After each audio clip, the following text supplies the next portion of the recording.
Mr. H joins us as we start a new week here on Midnight's Edge in the Morning.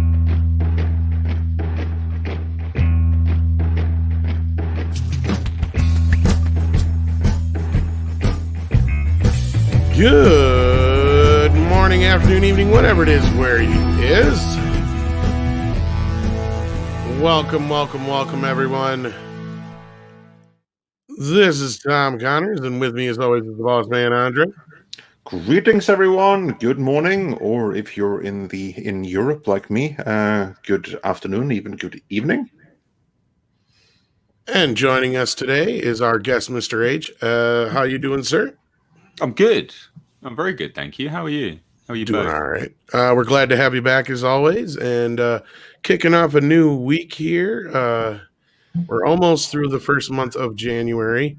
Hopefully, you're having a good month, just like I'm not. Yeah, it's not been all that great in the UK, but such is life. Oh, don't even get me started on my week. And honestly, I think depending on where you, for many on the States, may not have it much better than those of you in the UK. But yeah, we'll try to distract all of you out there, no matter where you may be, from the harsh realities of what's happening all around you, so we can distract ourselves with our pop culture entertainment. Indeed. Let's do it. All right. So, Mr. H, before we get rolling here, have you seen WandaVision yet? Yeah, we spoke about it on Friday. That's right. I was going to let you talk about it quick for the audience. Oh, no. I want to know what you think about it. I enjoyed it. I thought it was all right.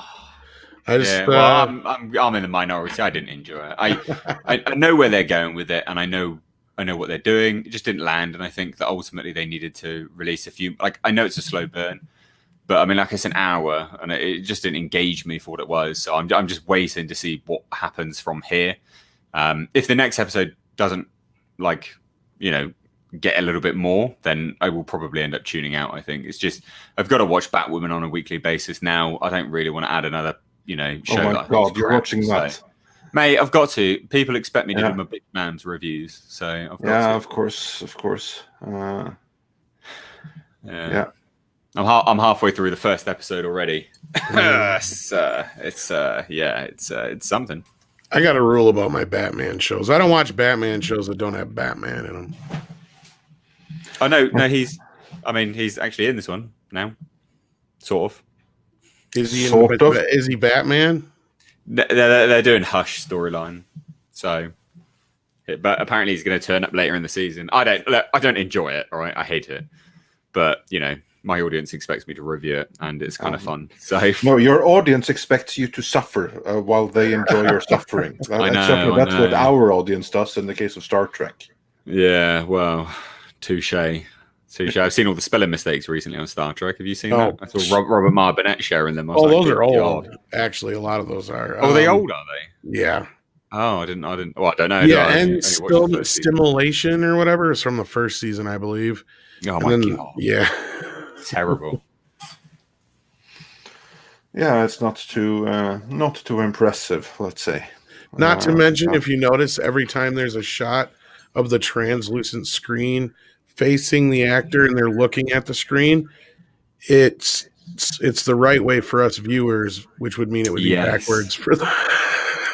Well, this is future tech, man. Like, it just flips it for us, the viewer, but then not for them, but does for them, and who knows? It's a mystery. Sure. You sound like this girlfriend I used to have that I got rid of because she used to say stupid shit like that.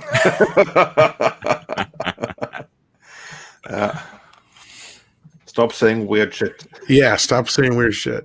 Oh,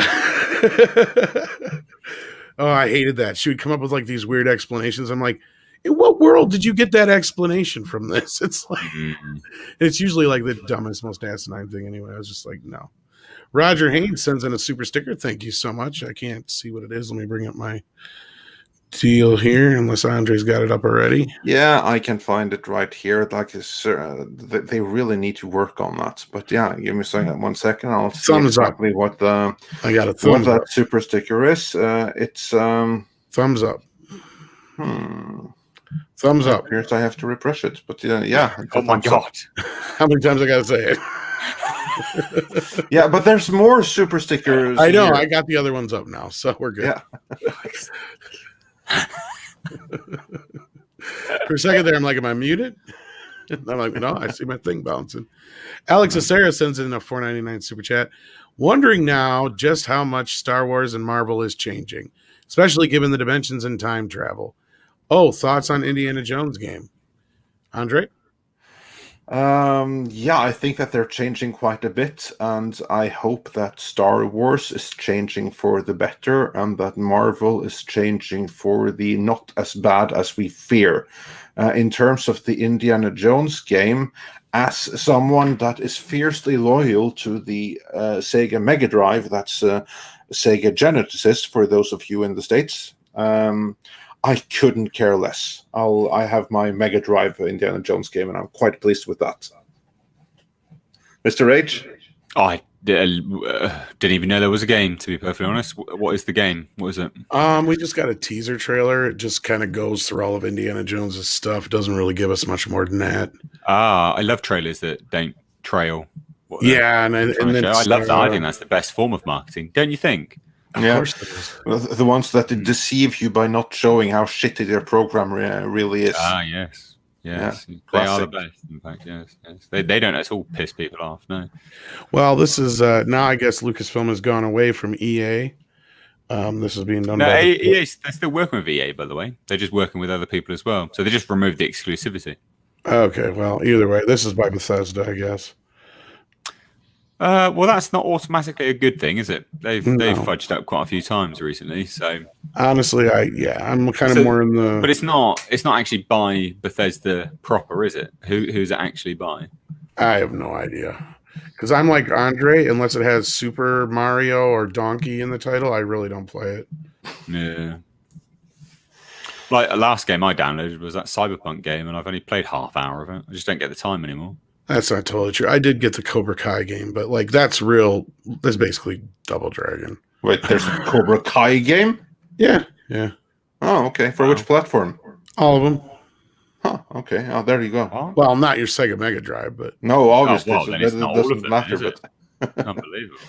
But yeah, unlike everything that matters right now. So they've taken a Double Dragon and reskinned it as Cobra Kai. Yeah, well, that's one way not to do exactly, but similar. Yeah, basic idea.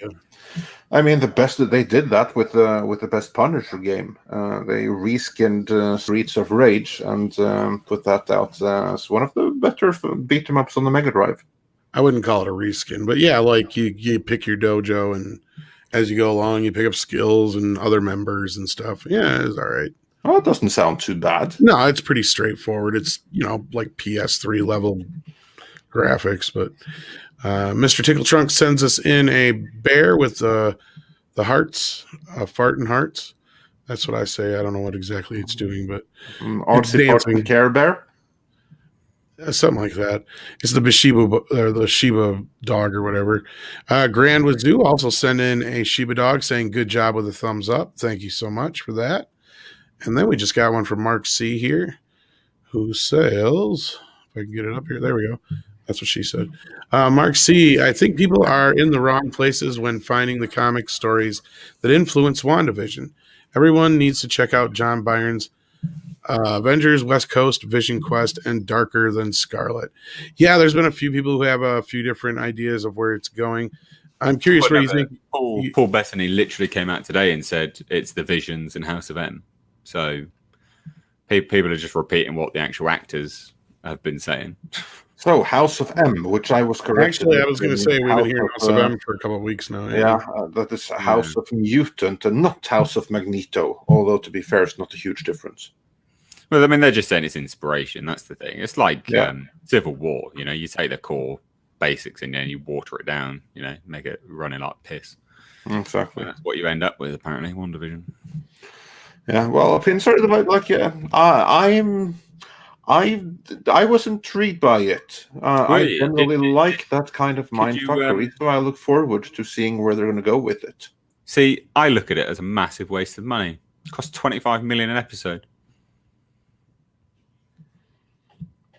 Yeah, I don't know, I enjoyed it, but I mean, again, I wouldn't pay also 25 million for it, but Yeah. if Disney wants to burn it, then hey, be my guest. like I also said too in our review at Roundtable, I said, it's up to the show to keep me engaged too. Like it can ruin it pretty quick. So, Martin Trusbeck, if I'm saying that right, says greetings from Denmark. Well, greetings.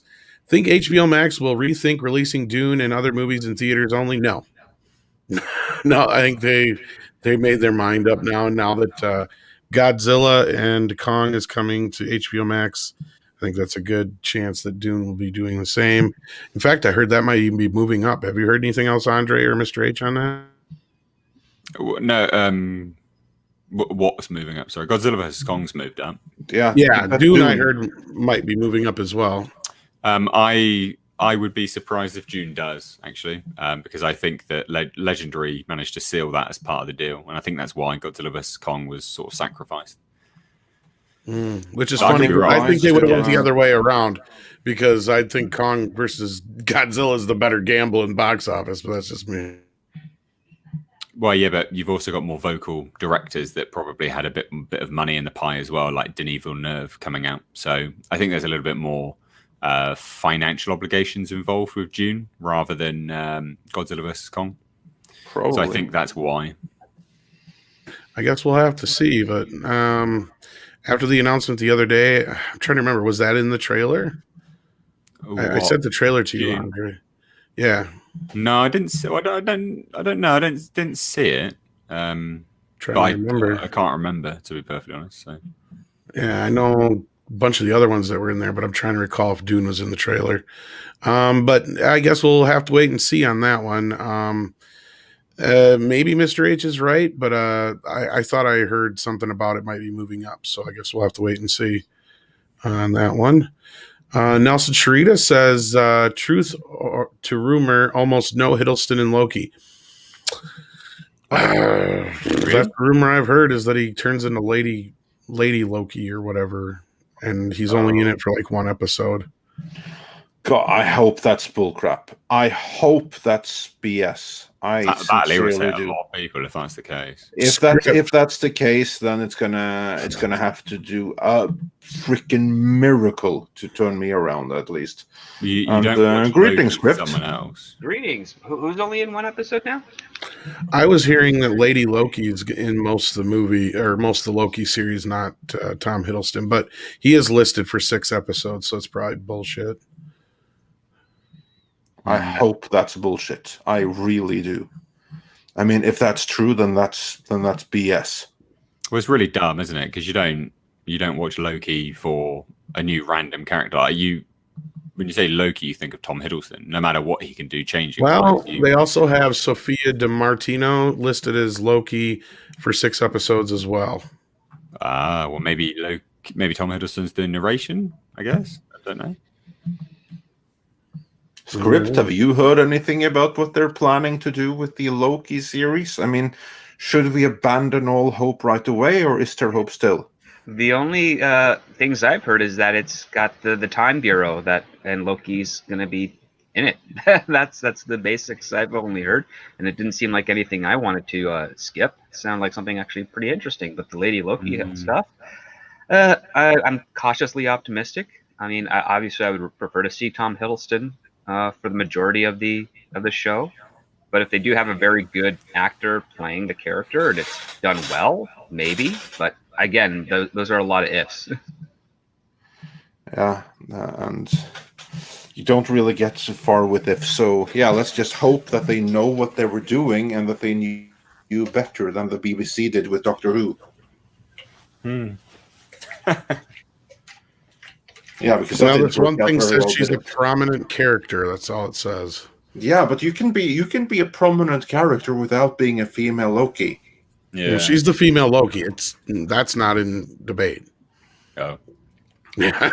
Well, if Loki is working with a female version of himself from another dimension, I can live with that. I can live with that. Yeah, as long as she doesn't replace him, then. But that is something that I'd actually be very, very happy with. With Loki dealing with himself, female version, and the two of them go on some multi-dimension hopping adventure. I'd watch that. Yeah, me too. Yeah, that could be fun.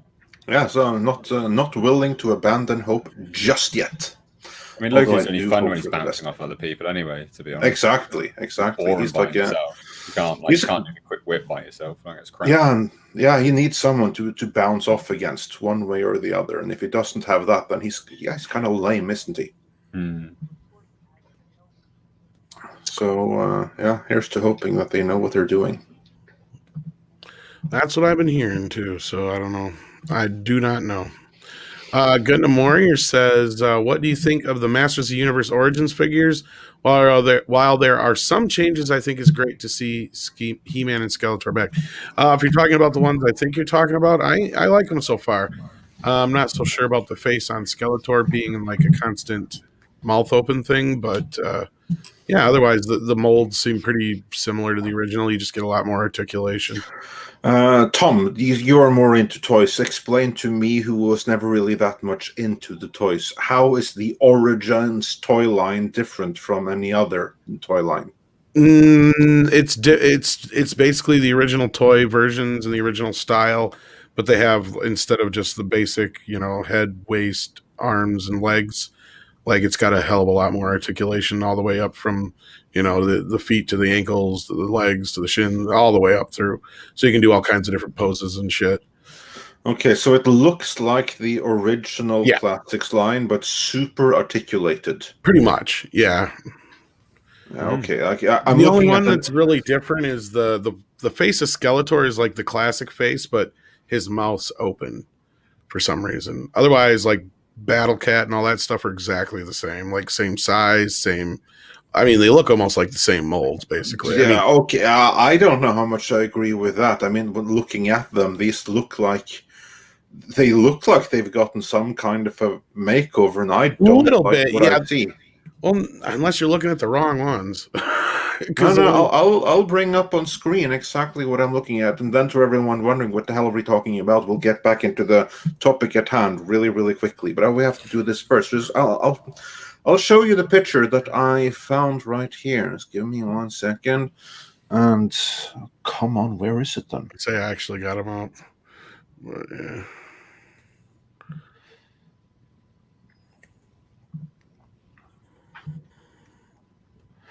yeah. You got it? Yeah. Here's what they look like.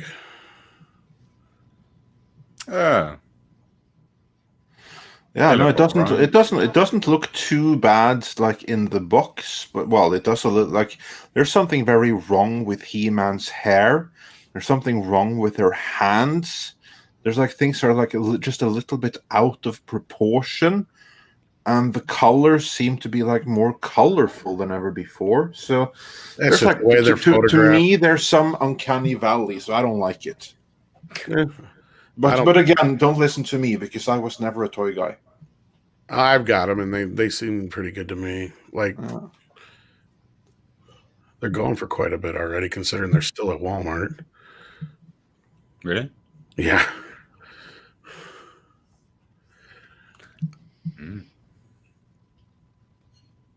Oh, well, there we go. Oh, and we got Anna in the chat. Hey, Anna, how's it going? I wonder if she's into He-Man. Not really, probably. Yeah. Only if Henry Cavill played him. I like them. I thought they were pretty cool. They're not badly priced either. They're durable enough. Yeah. Better than NECA. Stephen Otten says, I haven't seen WandaVision yet, so I'm reserving my judgment. I'm not expecting Mandalorian-style action. Oh, don't. Well, that's all right, because you're getting nothing.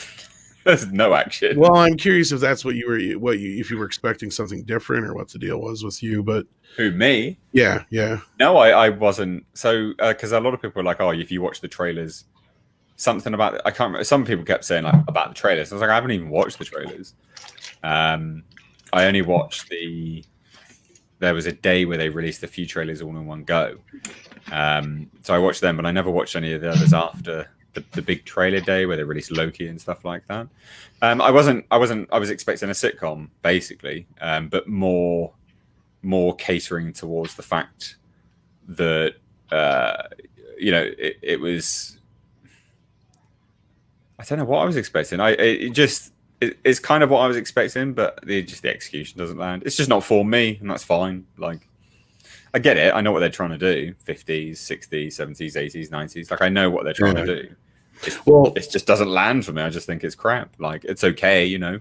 It's fine if other people like it. It's all right. That's life. Not everyone's going to like it, but I just didn't like it. No, that's you fine. know. Script. We haven't got a chance to ask you yet what you thought of WandaVision, though. I mean, it was intriguing, and I liked the nods to the Dick Van Dyke Show and crap. What's the other one?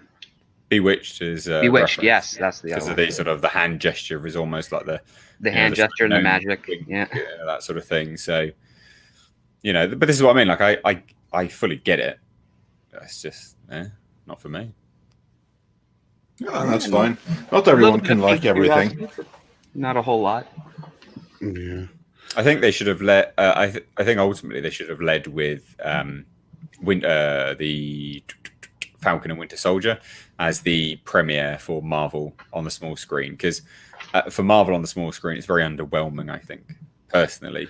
Or they should have released more. You know, release like half the season in one go, because if it is a slow burn, like it's, you know, I mean, it's like what 20 odd minutes with 7 minutes of credits for 25 million an episode. I mean, that's appalling.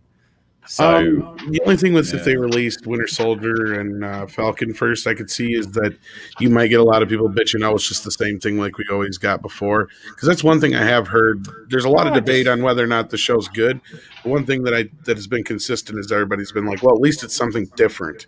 Even though, you know, I don't agree with as many people that I think that every Marvel movie's the same. I don't see that, but anyway. No, not every Marvel movie is the same at all. But I also, you know, it's all well and good saying it's different. You know, a fucking, you know, one spiked fork is different. It's whether it's good and useful and actually lands and is something you can use and consume properly that matters. You know, not everything lends itself to being functional when it's different. And, you know, like I said, it's all well and good saying, well, it is massively different. And that's, you know, oh, yeah, you're going to laud it because it's different. It just doesn't automatically mean it's a good thing. And I don't personally think there's enough of the comic influences in there to make it a good different. You know, like if they went full blown House of M, yeah, great. That'd be epic. I'd be all for that. I just feel like it's, I don't know, again, like is what it is, whatever. Well, Stephen Otten says Loki without Hiddleston, Disney isn't that stupid, are they? Well, evidently he is in all 6 episodes, but we'll have to wait and see, I guess, because so is she. Yeah, I would not trust them to like when you go and say things like they're not that stupid, are they? You're really setting yourself up for disappointment there. Yeah. Okay, and what these He-Man origin dolls are or figures are is remember the Filmation figures, the limited edition ones they did a little while back here? Yeah, I wouldn't mind those. Okay, what these are is a combination between the classic figures and those. So they've made the colors and some of they've grabbed some of the Filmation figure looks and detail and put those over top of the old figures and vice versa kind of thing is what they're doing. So it's just kind of a combination. But anyway, Peter Hahn says, when are they going to bring back Rom's Space Night? I know there's been talks about it. Rob's actually a pretty big fan of that. I'll have to ask him, and maybe we'll look into that for you for the next Midnight's Edge After Dark. But I haven't heard anything in a while on that. Well, he is most likely going to be part of the shared Hasbro cinematic universe, which by all indications is going to be kicked off by the upcoming G.I. Joe reboot movie. Of course, if it happens, that's anyone's guess, but that's the intention, is to bring him in there. And they've already done that in the comics. And now they're going to do that in live action, is my understanding. But that's the intention. So then we'll see how they're if they're successful or not. But yeah, so you may get Rom on the screen yet. Yeah, I thought there was, yeah, you're right. Because, you'd have to ask Rob. I have no idea. Spider Unlimited says, I hear it's hard for non-American audience to grab the TV concept. Can Andre or H confirm that? Are you talking about WandaVision? No, I get it. Yeah, I was gonna say I don't think so. I think you're pretty well aware that it's what I used to watch Bewitched. Like I'm aware of the concept. It's literally just personal taste. But I always find it fascinating about these shows. Like you sit there and you go, "Hey, look, it's just for me, just not for me." And then people that like it go, "Whoa, my god, blah, blah, blah, blah, blah. You're this, you're that." And you're like, "Whoa, mate, calm down, dipshit. I'm not saying you can't like it. I'm just saying I don't personally like it. It's fine. We can all have a differing opinion. It's all right." No, I hear you. Like I was saying, I just was curious if it was like, something about it other than just what it was. But no, I totally understand where you're coming from and respect your opinion on it. And speaking of opinions, I think it's about time we get to what the hell the the thumb's about, Andre. What's going on with Ryan? Yeah, indeed. Let's get on with that. And for that, we're joined by Anna, that Star Wars girl. So that's perfect timing. Hey, how's it going? I owe her an apology. She's totally into He-Man. I am very much into He-Man. You see, I asked for a reason. You know who was my first English teacher? That was He-Man. Really? Yeah, really. I kid you not. I'm 100% deadly serious. My first exposure to the but for real, I'm not even joking. My first exposure with the English language was way back in the mid-80s when we in Norway had one channel on TV plus two Swedish ones, and then suddenly one glorious day we could get the Sky Channel on satellite from the UK. And then suddenly we were exposed to basically non-state sanctioned entertainment and colorful stuff like He-Man and Transformers, and it blew our minds. And that was my first exposure to English, and there was nothing I paid more attention to than He-Man. So my first English words weren't hello or I'm a boy or anything like that, but me horrendously botching I have the power. So but that's He-Man aside. Let's get on with the main topic at hand, which of course is more Star Wars shenanigans, because it started with I believe it started with Peyton Reed. Wasn't he the one that was the first one to send the tweet? I do believe it was. Well, he was the one who did it this weekend, but it's been a series of tweets now. Yeah, but they've been sending to Dave and for a couple of weeks now since the show dropped. Dave and John have been getting tweets at them constantly. But the most significant one, though, is from Mr. Peyton Reed himself. And this is like what several people right now are up in arms about, because it's casting shade at Rian Johnson and The Last Jedi and the sequel trilogy. And Lord knows we can't do that. So I'm going to see if I can get this particular tweet up on the screen. Don't forget, Mark Hamill tweeted it out too. Yeah, but that's the second one. Yeah. Let's see if we got it. There we got it. Yeah. Got it? All right. So there's been some back and forth, but the main exchange, the one that kind of like created headlines and caused the defenders of the sequel trilogy to go up in arms, was this tweet from Peyton Reed, who is the director of not just the Ant-Man movies for Marvel Studios, but of the Mandalorian Season 2 finale in which Luke Skywalker appeared. It's that Peyton Reed, who incidentally is also the old roommate of our frequent collaborator, Tom Conkle, so it'll be fun to have him on to talk about this later on. But anyway, Peyton Reed, he tweeted, "Dear Hamill himself, when I was a kid, this photo hung on my bedroom wall. Star Wars and Luke Skywalker in particular meant a great deal to me. Some things never change. It was an honor and a dream come true to work with you on The Mandalorian. Thank you. Hashtag MTFBWY. I have no idea what that is. May the force be with you. Oh, there we go. That's why Anna's that Star Wars girl. Exactly. I look at this and I say, Andre, there's no such thing as a divide in Lucasfilm. You're crazy. Yeah, exactly. No such thing. I'm sorry. Did I say that sarcastically enough? I'm not sure. Yeah, I think yours could have been more sarcastic. But anyway, here's the thing. Mark Hamill, then, he retweeted this particular response, and not only did he retweet it, he added to it and responded to it. And his response, let's see how big I'm able to get that on screen here. Yeah. And his reply, in addition to retweeting, was, "Dear Mr. Peyton Reed, I am so grateful to have been given the unexpected opportunity to revisit my character when he was still a symbol of hope and optimism. Your assured direction and kindness was a crucial element in the experience and means more to me than I can say. Hashtag thank you." So that's nice, but here's like the thing. Revisit my character when he was still a symbol of hope and optimism.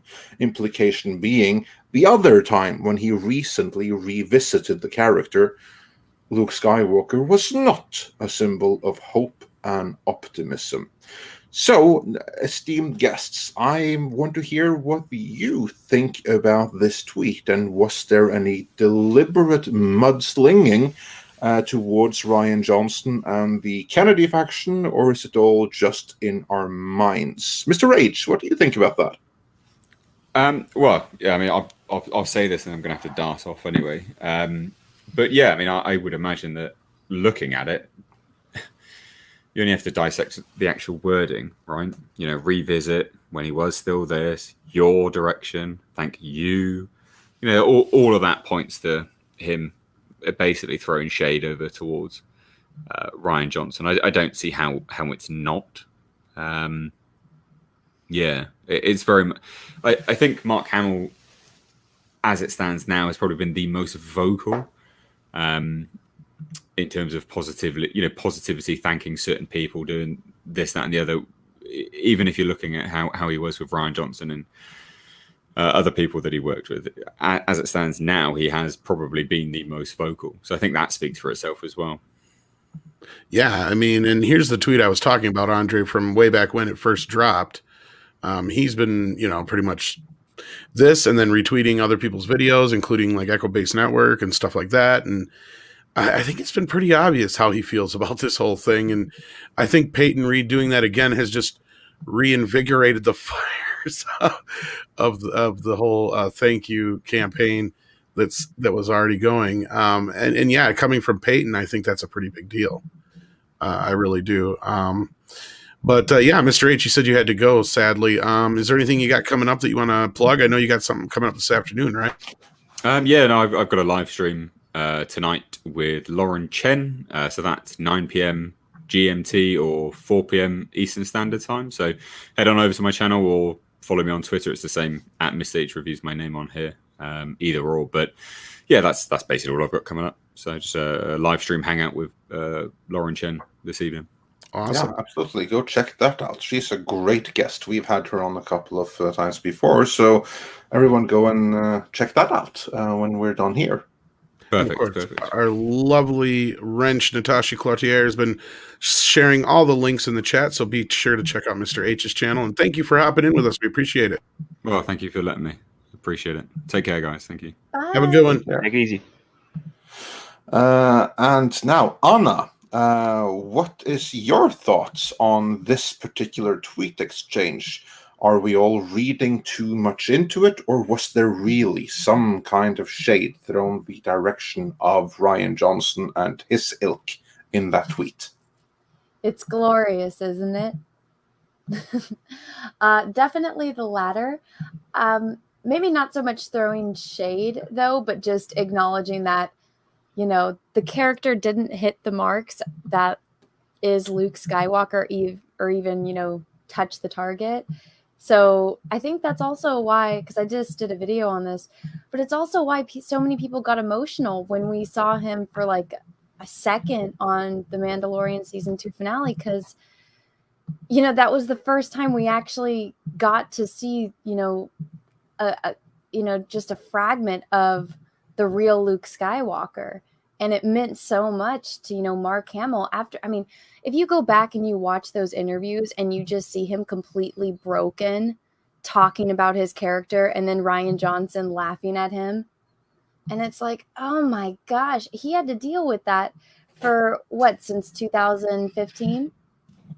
Oh yeah, there's like a good half hour or better of just footage of him throwing shade at Ryan and talking about how he really felt about things. And then this is the exact opposite, where you have people that are like, look, I had your picture on my wall since I was a little kid. Like, and they just want to, you know, do something for that character because they all watched him get destroyed just like we all did. And so it's the difference between people that care and then people that didn't care and just want to get, you know, just want to destroy something because they're petty and jealous. And so when you do something good out of the kindness of your heart, you're going to get a nice response like this, as compared to if you're just, you know, a malicious asshole like Rian Johnson is. Or Pablo Hidalgo. Well, and you know what kills them? And it's funny because you guys were talking about toys earlier, but it's like, look, George Lucas is a billionaire because of the freaking toys.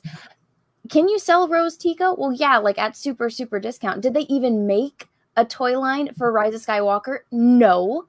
And it's eating them alive that they, you know, went woke and tried to do these Star Wars movies. And like, you all are just not smart enough to understand. You're all alt-white troll man babies. And it's like, no. And obviously look at how successful The Mandalorian is. And that's not even close to, you know, the original trilogy as far as, you know, quality. But I mean, they're trying.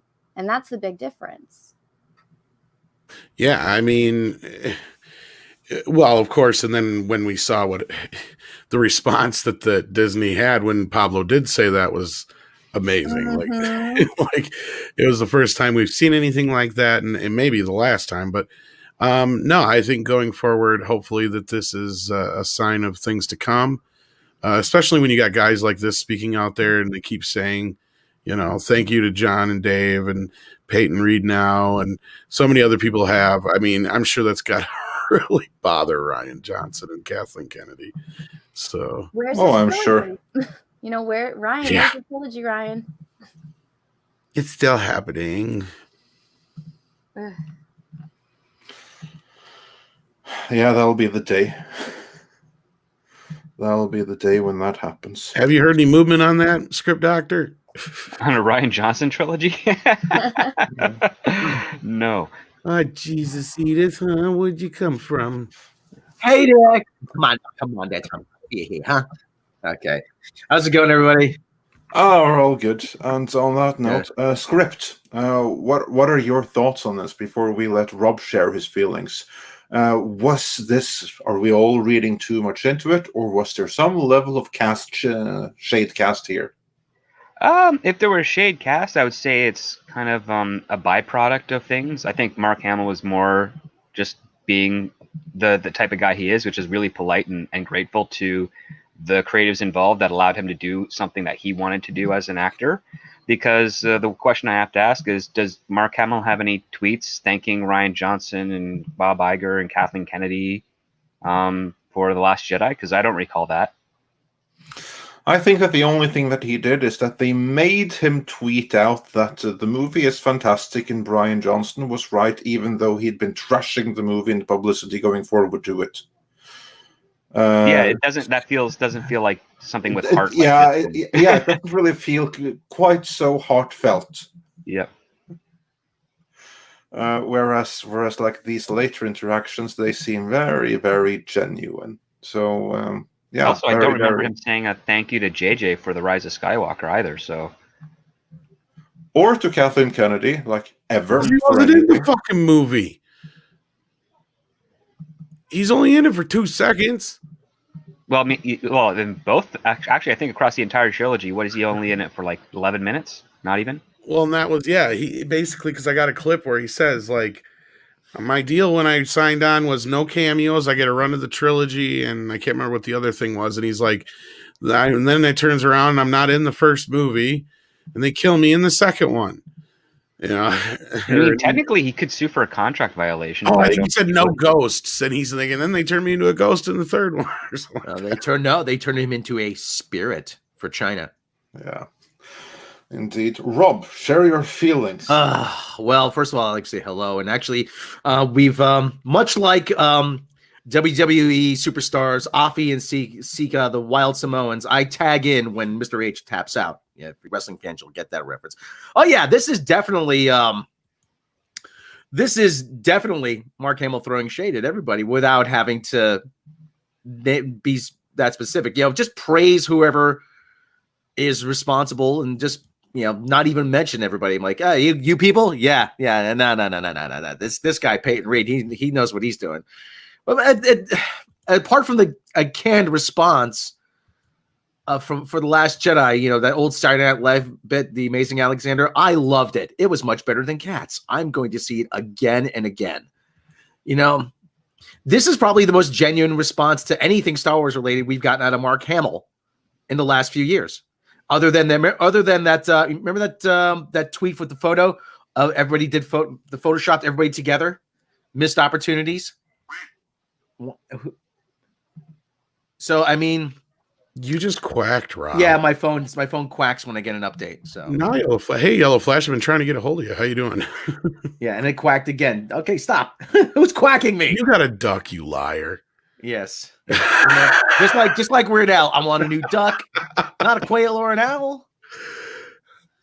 Yeah, but this is this is a genuine response. I'm like, without having to say, this is him saying The Last Jedi sucked without having to say The Last Jedi sucked. So, and then the whole thing, he was still a symbol of hope and optimism. What else could that mean? I'm not reading too much into this. I agree. There's like nothing to read into it. To me, this whole exchange is all about casting shades, because you already have like the stories out there that you have had them in blogs, like the Pirates and Princesses. It's been covered by us. It's been covered by our peers on YouTube.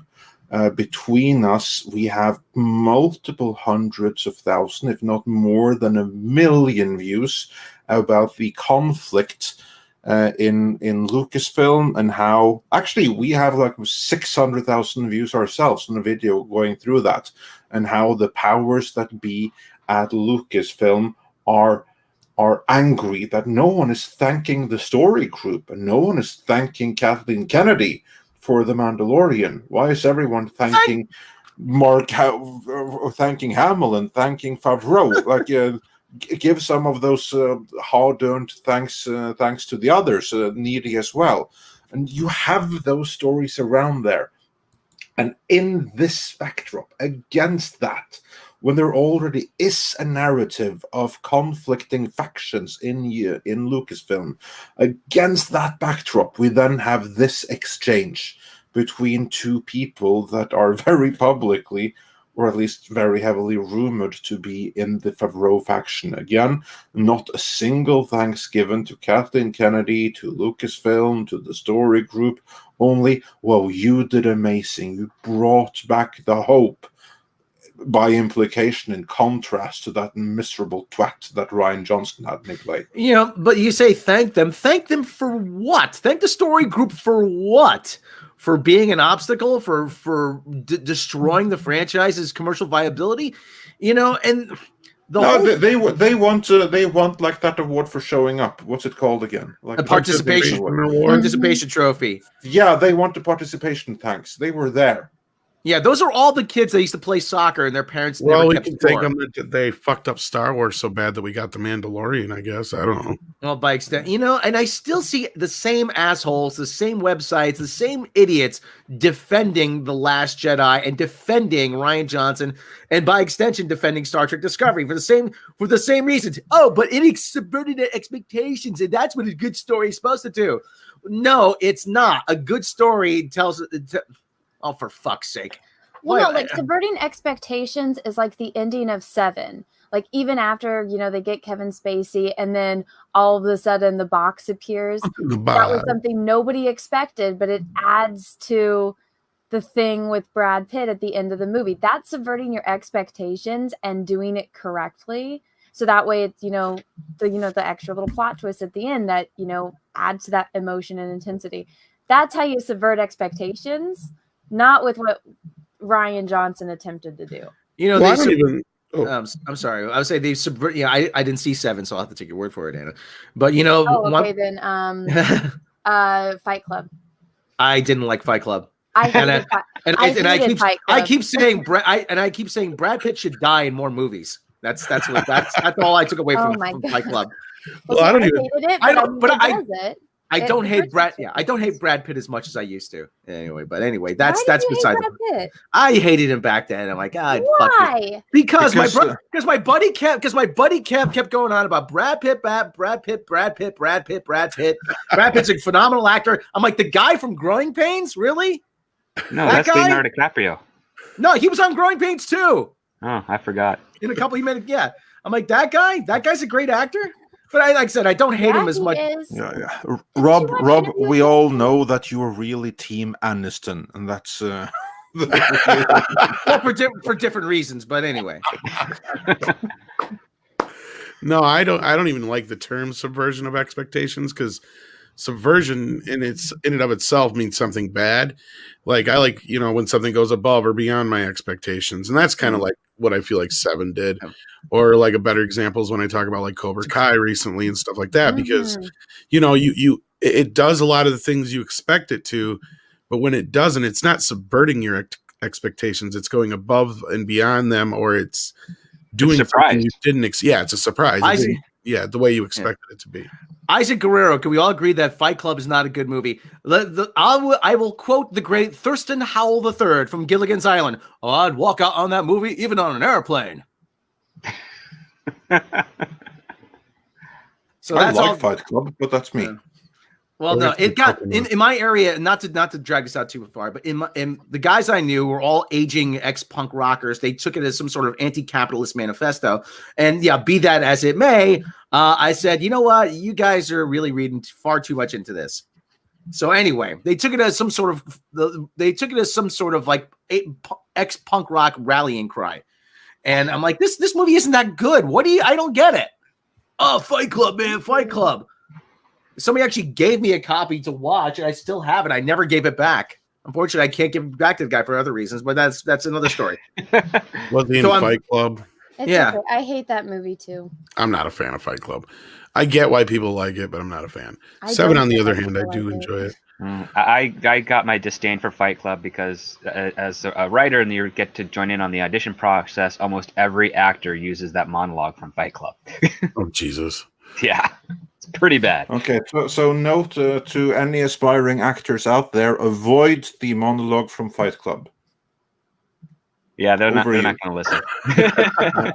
We've been telling them that for 20 years. They're still doing it. Did anybody ever come into an audition and do the opening monologue from Patton? I mean, that to me would seem a lot more like, hey, wait a minute, he's actually quoting a classic. All right, let's give this guy a listen. They'd probably say nowadays, he's doing another monologue by a toxic white male. Oh. No, actually, I don't think anyone has ever come in doing Patton. Then again, like the only type of stuff where we have actors kind of do their own monologues is on the independent side of things. Well, anyway, I was rewatching Patton, and actually, there's a guy I recognize. I'm like, wait a minute, the guy in the Jeep is Roger Corby from Star Trek. But okay, that's all I'll say about that. So anyway, back to Star Wars. Too. Have you watched the Patton cut where they corrected his voice to sound more like the real Patton, and it's kind of like this high-pitched whiny thing? No, I haven't. It's really funny. Okay, now back to Star Wars. Yeah, this is Mark Hamill giving a middle finger to Rian Johnson, definitely. And has Rian Johnson responded yet? Or anybody responded yet? I would expect they're not going to allow him to get the last word. I would love to see their response, because you saw how well it worked out when Pablo Hidalgo decided to respond to the emotional reactions exemplified by Star Wars Theory. Didn't we see that, Donna? How well did that work out? Well, now, I mean, look at what Gina Carano now, and just hi drunk. Of course, he comes here. You said Gina Carano. I did say Gina Carano. You are right. Say it 3 times, drunk 3PO appears. Well, I think that they're learning that they can't alienate people that make them money. Gina Carano's action figure sells out. Did Rose Tico's action figure sell out? Absolutely not. Gina's did. If they make action figures of Luke Skywalker with Baby Yoda, do you know how much those are just going to fly off the freaking shelves? That's not going to stop them, though, from alienating the people. I mean, they're going to alienate them, but I mean, what can they say? They're going to have another uprising like with Star Wars Theory and with Pablo Hidalgo. They can't do anything now, and I think people are starting to see that the more power and the more popularity that The Mandalorian gets, the more that certain people that work on it become, a little untouchable for, people that want to, drag them through the mud and tarnish their name. Yeah. The funny thing is I saw, who's that guy, Swank Motron or whatever it is. He said the big rallying cry against The Mandalorian was like, well, you still have to realize that this is going to lead to Jake Skywalker, and Baby Yoda's probably going to die as a result of the Kylo Ren turning on him. But now everybody's just suspiciously silent, though. It's just like it's like we're waiting for the other shoe to drop. What else is going to happen, and what's finally going to send the anti-Skywalker crowd into a tizzy? There's something else right around the corner. Well, they've already been in a tizzy because of this shit. No, but even more so, because I haven't seen. Granted, I haven't looked at all the usual websites, but I haven't seen anything. I haven't been paying attention to the usual suspects, the Wireds, the Daily Dots, or the Polygons, or the Inverses. Well, lately the drum that's being beaten is don't forget Kathleen Kennedy is executive producer on this. Like, haven't you not noticed that the bots have been coming out of the woodwork, and then there's even a lot of people who are like doing their job for them. I'm not even going to get into that part. Well, I think people like that, they don't really understand what a executive producer is and does. Script. Do you want to explain it to them? It's got a slew of options. Here's the other part too. Kathleen Kennedy's the president of Lucasfilm. Sure, her name's going to be on everything so long as she's president of Lucasfilm. Doesn't even matter if it's the guy, the executive producer or anything.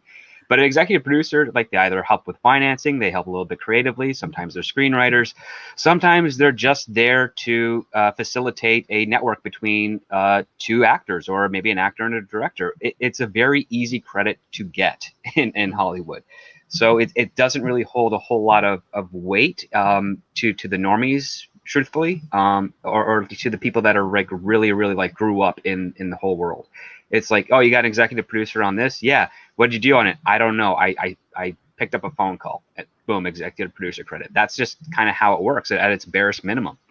So yeah, there's not a whole lot of like, usually when you get an executive producer that gets a lot of glory and stuff, they're involved in the press tour a lot. They're talking about all the creative stuff. Everybody in the cast and crew usually refers to them as having being the person that made this happen. I don't really see it too much in that case there. I don't see a whole lot of praise or reliability. The closest thing we've gotten is Kathleen Kennedy gets a phone call from Favreau, and she says, yeah, why don't you call your friend Dave Filoni, who you've worked with before? And then that's pretty much it. Well, the funny thing is they always forget that, the buck stops with Iger now on Star Wars. The other thing is that there really is the big glaring thing to me that I think is hilarious. Besides when Favreau said, oh, yeah, I asked Kathy not to talk about Boba Fett at the big announcements, basically saying that, it was up to him whether or not it got announced, is the fact that she had no fucking clue until way too late that the Obi-Wan Kenobi series was too much like The Mandalorian.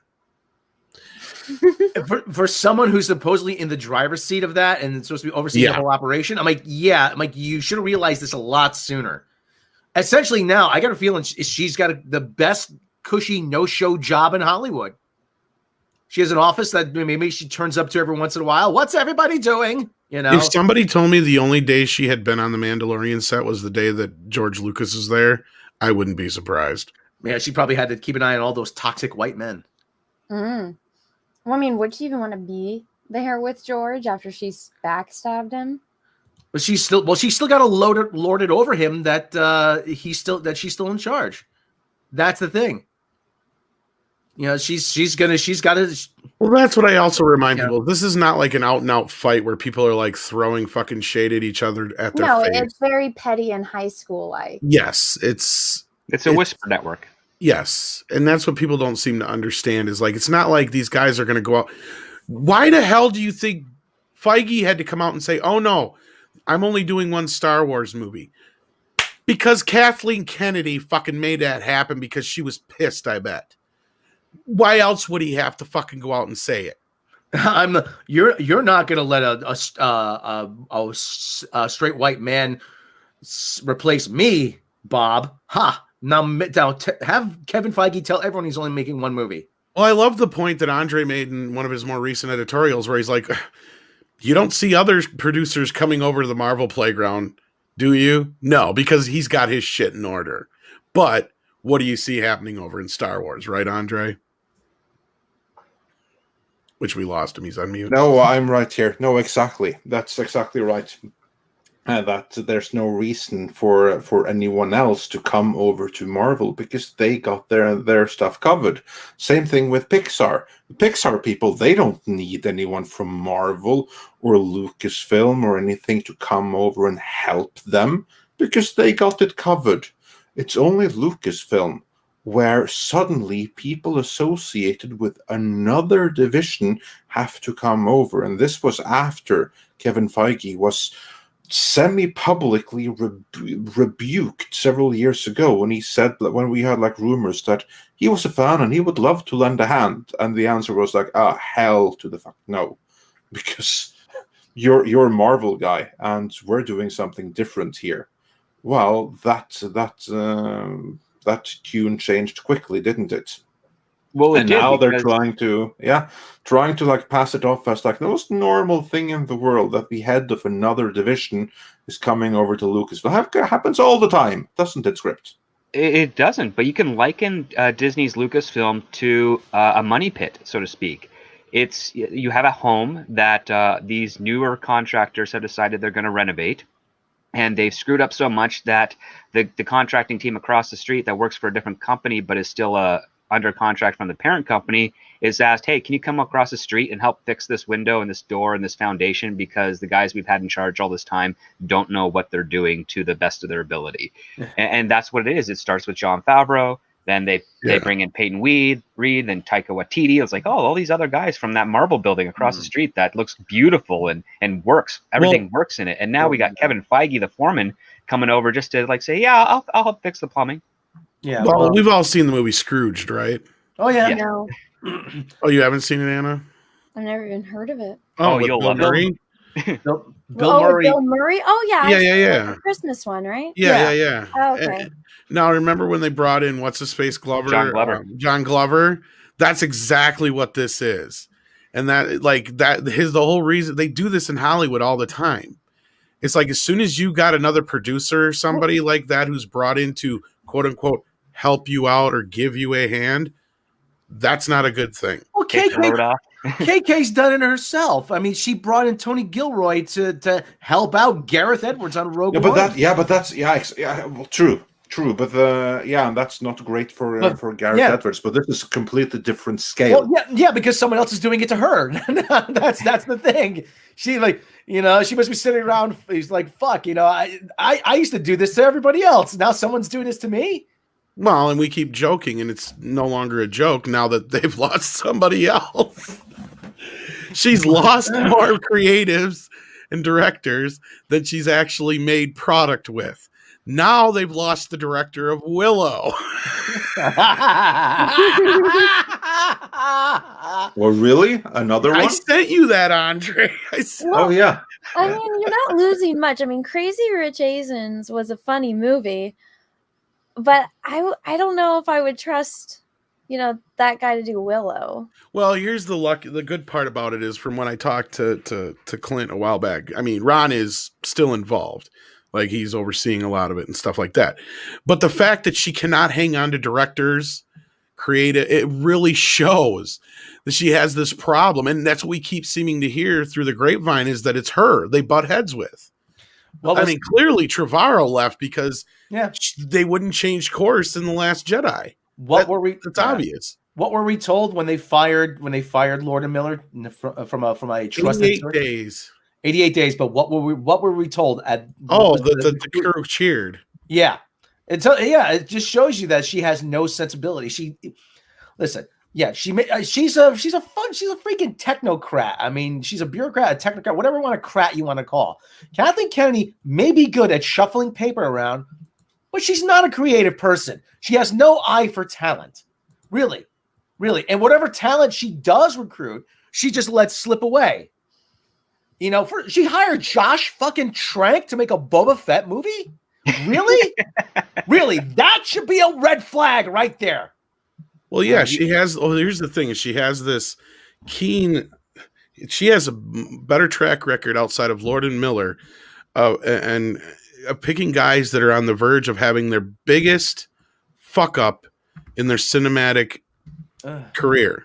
I still don't understand. Isn't that crazy? I still don't understand the appeal of Lord and Miller. I really don't. I mean, yeah, they're good at the self-referential. Outside, because you've only seen Spider-Verse, Rob. That's why. Yeah. Well, no, but they actually wrote a few episodes of How I Met Your Mother, and those were pretty good. And I remember watching Lego Movie, see 21 and 22 Jump Street, then you'll understand. Yeah, I've seen even those weren't that good. Parts of the Lego. I've seen most of the Lego movie. 21 and 22 Jump Street. I've seen most of the Lego movie. I turned it off after a while. Them over and over again. Like some movies that are just so good, you watch it and you're like, oh, that was so good, I want to watch it again. Yep. I feel Back to school. 21 and 22 Jump Street. It's like I can watch it like once every 5 years and not need to watch it again. I don't know. I've watched the first one quite a few times. Second one, yeah. Much, I mean, I haven't seen them since they debuted. Actually, yeah. Yeah. I just got them again on 4K. So, but they weren't that good to me. Mark my words. Yeah, I'm sorry, Anna. Oh, no, you're fine. No, I'm mark my words. The Lord and Miller deal. Whatever they paid for Lord and Miller over at Sony, they paid too much, and that's going to come back to bite them in the ass. Mark my words. Well, regardless, the point is they were obviously not doing what she thought they should be doing, and that falls on her in the end because they had 88 days to figure it out. Or when you brought these people on, it's like, what did you bring on Lord Miller for? Well, if you bring them on, it's clearly to do something in a tongue-in-cheek comedy-esque kind of vein because that's what they're best at. And Harrison Ford is a perfect character vehicle for them to have. Like, it makes sense on paper. But I'm curious. I want to see what they did. Because the thing is everything that they complained about them on coming out of that, you've never heard anywhere else. That's the thing. So regardless of what you feel about, the movies they've made, they've done well, and they've never had those kind of complaints otherwise. And not only that, they're very sought after. And if anything, a lot of the people that Star Wars or Lucasfilm has shed, they're one of the only ones who still are sought after. I mean, I don't hear anybody going after Rian Johnson to make any big movies. No, and go ahead. John M. Chu, who publicly said he's leaving Willow so he can be kind of a stay-at-home dad, also conveniently has around 5 directorial projects lined up starting this year and into the next 2 years. So it's kind of an interesting little polite reasoning for him to leave. What KK looks for, she looks for directors who are on the way up, but they are still amenable, who are agreeable, who will say, yes, Miss Kennedy, no matter what it is. That's it. Why do you think she got Rian Johnson? I mean, why do you think, J.J. Abrams was the exception. J.J. Abrams was pretty well established, but still, he was still going to be amenable to certain things. And Rian Johnson wasn't. Trevorrow wasn't. Yeah, that was her fatal mistake. She thought he would be. Oh, this guy's made just a couple movies. He'll go along with my plan. I like that boy. That's why I said, come back over to JP. We'll have you back, boy. Forget her. I got dinosaurs. We're gonna make Arachnophobia 2 and Congo 2. No. We got Jurassic still. We're good. Okay, good. Yeah, but yeah, it's more. Who is this? Picard 714. It's more than just manipulate. It's more than ever. I mean, they're already kind of leaning in that direction. They just need to push over the cliff. And then, and they are so grateful for the opportunity. Well, I get to direct a Star Wars movie. Oh boy. What's that? Yes, Miss Kennedy. Oh, absolutely, Miss Kennedy. Yes, Miss Kennedy. Anything you say. I'm just so grateful to be here. I'm curious though. Wouldn't you think that almost has to chap Kathy's ass that Trevorrow still gets to jump back on Jurassic? Because I don't think she has anything to do with it anymore, does she? I mean, she's listed as a producer, but I think Frank's overseeing most of it, isn't he? Mostly Frank's baby, yeah. I hope not. I'm just begging for to get to the point where somebody, I don't know if it's Jon Favreau, Bob Iger, or whoever. I just want to see we get to the point where apparently this would go down to a meeting. If we see an announcement, this would go to me. Yes, Kathy, I know you've had your problems with him, but we're bringing in Joe Johnston to direct the next Star Wars movie. That's I for fuck's sake. The one guy who would turn in a killer Star Wars or Indiana Jones movie has been persona non grata at Lucasfilm. Yeah. The one guy, and Tom, we say it all the time. Well, Captain he's not America, the only one, but yeah. But we say it all the time. Captain America, the first Avenger, one of the most underappreciated Marvel movies. It does everything right. Hero's journey, mentor figure, period piece. Accurate depiction of the era. No, I've asked where's Joe Johnston, where's like Dykstra, where's fucking Ben Burt? You know where Ben Burt's at right now? He's over remastering shit like fucking War of the Worlds instead of working on Star Wars. Yeah, thanks, Anna. At least you know who I'm talking about. I know a few of you do here, but my point is like that's sad. That's fucking sad. He is responsible. He is the voice of R2 fucking D2. He has done every sound you know in your head that you've ever heard of Star Wars. He is the Star Wars. Like he does everything. He was such a big part of the prequels. I mean, he was right there in the editing room the whole time, not just the audio part of it. I mean, where is he at? He has been completely pushed out. And I'll tell you this right now, and I want to hear if you guys agree with me or not. Michelle Smith says Patty Jenkins doesn't seem like a yes woman. No, she doesn't. You want to know why? I think that Iger brought her in. I don't think KK had anything to do with that. What do you guys think? I think you're right. I think you might be right. Yeah. I agree completely, because Kathleen Kennedy, she had years to get on a female director, but she didn't, because and why wouldn't she? Whereas Iger, he has shown in action that he is actually much more about genuine diversity, representation, all of that, than Kathleen Kennedy ever has. And he'll do it more organic. So I absolutely think that she is an Iger hire, possibly even an Iger and Favreau and Lucas hire. I go even farther. More importantly, yeah, because no, I was just going to say because he was all hung. Captain Marvel was Iger's baby, and I'm sure he noticed that Wonder Woman did very well. I guarantee you, he wanted to get in a good relationship with her, like for a reason. But anyway, you were going to say, Rob, I'm sorry. You know what this also does, Andre? You know what? This ties Kathleen Kennedy's hands because she's not going to even dare to question a woman director. Anything Patty Jenkins wants, she'll get. Because, I finally got a woman director, and she'll never fire her.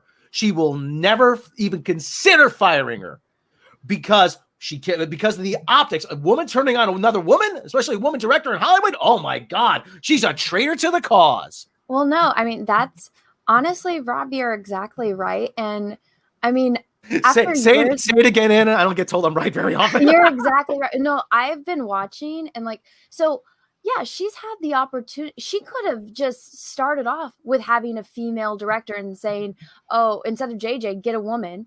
But there are some women that don't like to work with other women, particularly when they're in a role of power. And I've noticed with Kathleen Kennedy, she's had every opportunity to hire a woman. She has, all the Wham and Story Group, but they mean absolutely nothing. And they get rid of them without even batting an eyelash. But look at her track record with all of these, male directors. I mean, Rian Johnson put his little creepy sexual fantasy about her in his freaking movie. Holdo and Poe is him and Kathleen. It's that weird, twisted, sick power dominatrix shit that was going on in the Last Jedi. And that's what Kathleen does. And she's got some kind of control, and she has that power trip now, since she was always the one that was answering for men. Now she's in power, and she's making men do whatever, she wants them to do. And when they say no, she fires them, or, they quote unquote quit. She can't do that with a woman. Isn't that a common thing in like even business and other places? Andre, you may know this better, where like, yeah, women empower them. They like to get subordinate men. Mm-hmm. Like that's the first thing they do. Like instead of hiring a bunch of women. I feel I have to be like careful with what I say here, but in my experience, from what I've seen in Norway, which is a fairly progressive thing, fairly progressive place, and the single biggest obstacle, and I'm not saying in every single case, but like it's something that's observable, that the single biggest obstacle to new women being recruited to management and leadership positions are the incumbent female leaders that don't want competition. Yeah. Mm-hmm. Well, somebody wrote actually a piece, it was on Medium, about how Kathleen Kennedy's running her little naked mole rat colony, where she finds all subservient males, and she gets to dictate which ones procreate. But Tom, remember what? But the other thing is, remember what Chris Rock said? He goes, "Women hate other women." Yes, yeah, exactly. He goes, "You bring your girl around your guy friends. They say, oh man, where can I find a girl like that? I want a girl like that. If a girl brings her man around her girlfriends, what do they say? Damn, I want him. And I'll slit that skinny bitch's throat to get him." He goes, yeah, exactly. Women hate women hate other I've women. said it before. That's why, I laugh every time somebody says, oh, the world would be peaceful if women ran the world. I'm like, are you fucking kidding me? It'd be like fucking Mean Girls. We're not nuking. talking to China this week, by the way. We're nuking Australia. Damn it, I am moody, I am bloated, and those koala humping bastards have got it coming. Yeah, or Australia, evidently, because Patty's I'd pissed. say we definitely have our strengths, but then but some women don't want to admit it, but we do have jealousy. And I mean, men have their weaknesses too. That everyone has their weaknesses. Oh yeah, everything's a dick measuring. That's why you need balance. Yeah, exactly. Balance to the force. I know way too many women like Kathleen, and it's like that's one of the reasons why I decided, in my professional life to be a freelancer, because I mean, I had this one like manager that was like in charge of this project, and it didn't matter if I did the work and I did it, above her expectations. She hated it. But then, when one of my colleagues needed me to help them with a project, I was like, don't tell them that I helped you with this, because she's going to say that it needs fixed or, needs to be fixed and whatnot. And she loved the work that he did, even though it was technically my work that I helped him with. But anything I did, she hated, because she couldn't stand that there was another girl, in the office. And so women are 100% like that. Yeah, you'll get a lot of mean girl shit, even with adults. Even with adults. I mean, I'm not saying all. You're right. Like, and I agree with Andre. The best solution is to have, everybody represented. Which that's one thing that's funny is that everybody points fingers at us and calls a bunch of istophobes and misogynists. But no, we have no issues with diversity or powerful women. In fact, yesterday we were talking about WandaVision. You have a whole show where, you have a special on your channel where you highlight women in the fandom menace, and because obviously you have a very large channel compared to some other women in the fandom menace, and you give them the spotlight. It's like when people say that shit, it's like you don't even pay attention to the people that you're trying to insult, and so you're just making yourself look retarded. Well, yeah, of course, a big part of it is their whole intention is to try and make us look like that. Yeah. So they have to ignore it, or it doesn't fit with their narrative. But no, the point I was going to make is, we even brought up yesterday when we were talking about WandaVision was, we look back into history. It's like, I don't get it. The world, there was roles that men and women played throughout history, but and yes, granted, there was a lot of sexism up until the recent past few decades, especially. But even in television, we pointed out, look at how powerful women were and you know, the powerful dynamic they had in the family throughout, you know, the early part of the, you know, the 20th century and stuff like that, that was really highlighted in WandaVision. And we brought up, you know, obviously we can see where the line of this is going. You have, you know, very strong women, where there was a little bit of a, you know, callback to, well, yeah, the Dick Van Dyke Show, but you know, what's her face was, you know, Laura Petrie. Yeah, you know, on that show. And then you had also Lucy, which is kind of also playing into a little bit, where she was the star of that show. You know, you had Donna Reed, and then, you know, Bewitched, and this, you know, stuff was another one that was heavily influenced. I Dream of Jeannie. Jeannie is, you know, a powerful genie and can literally make anything happen whenever she wants. And, you know. But that one's problematic because of the way she's dressed. Oh, give me a freaking break. No, you didn't know they've been going after Jeannie for years. Not only that, she's in a subservient role and all this shit. Even though she's the one that's more powerful, Of and course. there are male genies in the show. But she's happiest though. She's happiest when making Larry Hagman happy. I can't remember the character's name, but I mean, the whole point was that they end up getting married eventually. And all that stuff. Yeah. Well, she's trying to marry him from like the moment she meets him. That's the thing. Yeah, she falls in love with him. She saves his life. Yeah, he's an astronaut. Yeah, which I'm and still clearly grants more than 3 wishes. So you know. Which, I was going to say, and according to Robin Williams, that's against the rules. So well, this is a different type of genie. Well, but you know what I think gets them a lot now is that they tried to, you know, all the crazy feminists, they tried to break down those, you know, gender roles. But now so many women, because now it's looked down upon to be a housewife and to be a mother and to be a homemaker. But now there's so many women that want to do that because they don't want to work. That's, I mean... Well, it's not. They just don't want to admit that a lot of women are, you know, would rather stay at home, and it sometimes is nice to not have to go into work and, you know, just stay at home and do other things, which taking care of children, cleaning, cooking, and, you know, maintaining a household is a lot of work. But it's funny how many women want to do that now, but it's looked down upon because of the feminists. Yeah, that's the other problem, is those who choose it are actually chastised by those who are like, oh, you're just giving in to the men's and all that stuff. Well, take a look at Bewitched, though. I mean, she was the head of the household. Like, she was. All the women were, basically, was the point of my whole thing. You know, even Lucy in her role was still like, I mean, on the outside of the screen, she was even, you know, very much a very powerful influence in Hollywood. Where would Fred and Barney be without Wilma and Betty? Really? Well, and I've made the point. I mean, how many times have I made the point? In what world would a man, a white man, be able to marry a Cuban woman? They probably wouldn't allow that back then. But yet, here Lucy was married to Desi, and nobody said shit. At least as far as I know, unless there's, you know, I didn't hear about it in the history books that I've ever heard. No, it was you know, wasn't found. Well, Cuba was a big thing. I used to ask my parents about because all I know is the Castro Cuba.